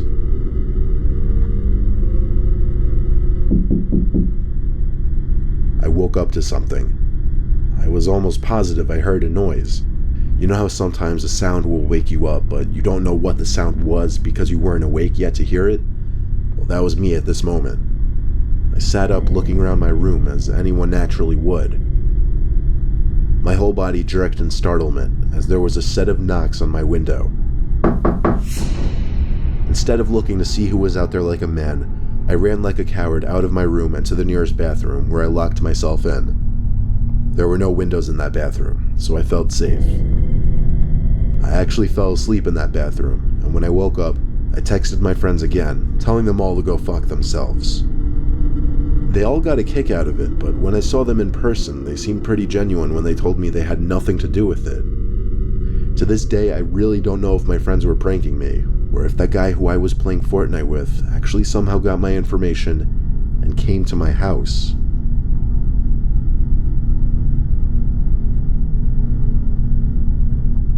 My 10-year-old son Chris had been playing that Fortnite game all day, every day for the past few months, and it had been driving me insane. I would scream at him to go out once in a while. Instead, all I heard was that sound of that bus honking its horn every 10 minutes and constant gunshots coming from his room. Eventually one night at like 9 p.m., Chris came out of his room and shouted out to the kitchen that he was having someone over. I angrily asked him who. He said, "Some guy from Fortnite who lives around here." A fuse went off in my head as I heard this. Apparently, he invited over some random person he was talking to on Fortnite. When I asked him how old, Chris shrugged his shoulders and said, "I don't know, he sounds kinda old." I started to freak out, knowing some random stranger who was probably well older than my 10-year-old son was coming to my house. I locked all the doors and turned on all the porch lights. I told Chris to just keep playing his game in his room and not to talk to anyone else. I waited around by the windows until a car pulled up in front of my house. It stopped and the headlights turned off. The door opened, someone came out and started walking up the pathway to my front door. I felt like my heart dropped into my stomach when I saw some middle-aged man, probably 40, mildly overweight, step into the light and then up the stairs to the front door. He rang the bell 3 times. I ignored it. Then he started pounding on the door for a bit. I ignored that as well. He walked down the stoop, looking up through the windows as he walked down the pathway. I made sure he couldn't see me. I thought for sure he'd go to his car and leave, but he went around to the side of my house, out of sight from the windows. He was actually going to my back door. I heard from around back the door being nudged, as he clearly tried to open it. I stayed put where I was. There were no other entry points to the house, so once he gave up, he would surely leave. When the noises from the back door stopped, I waited for 5 minutes in the kitchen until I thought it was time to check. I wanted to hopefully get a look outside, so I shut the lights and lifted the blinds in the kitchen. There was the man's face, 2 inches from the glass, as he looked into the kitchen, or rather, he now looked at me. I screamed with a shake in my yell that I was calling the cops. I think that scared him off because he walked away, and I watched as he got in his car and left. I didn't call the cops though. Instead, I marched right to Chris's room and scolded him. I grounded him for 2 weeks for endangering not only the household, but himself. That meant no video games for 2 weeks, and after the 2 weeks, he would have to go 2 months without access to his wireless headset. Now that the 2 weeks are up, he's back on the game.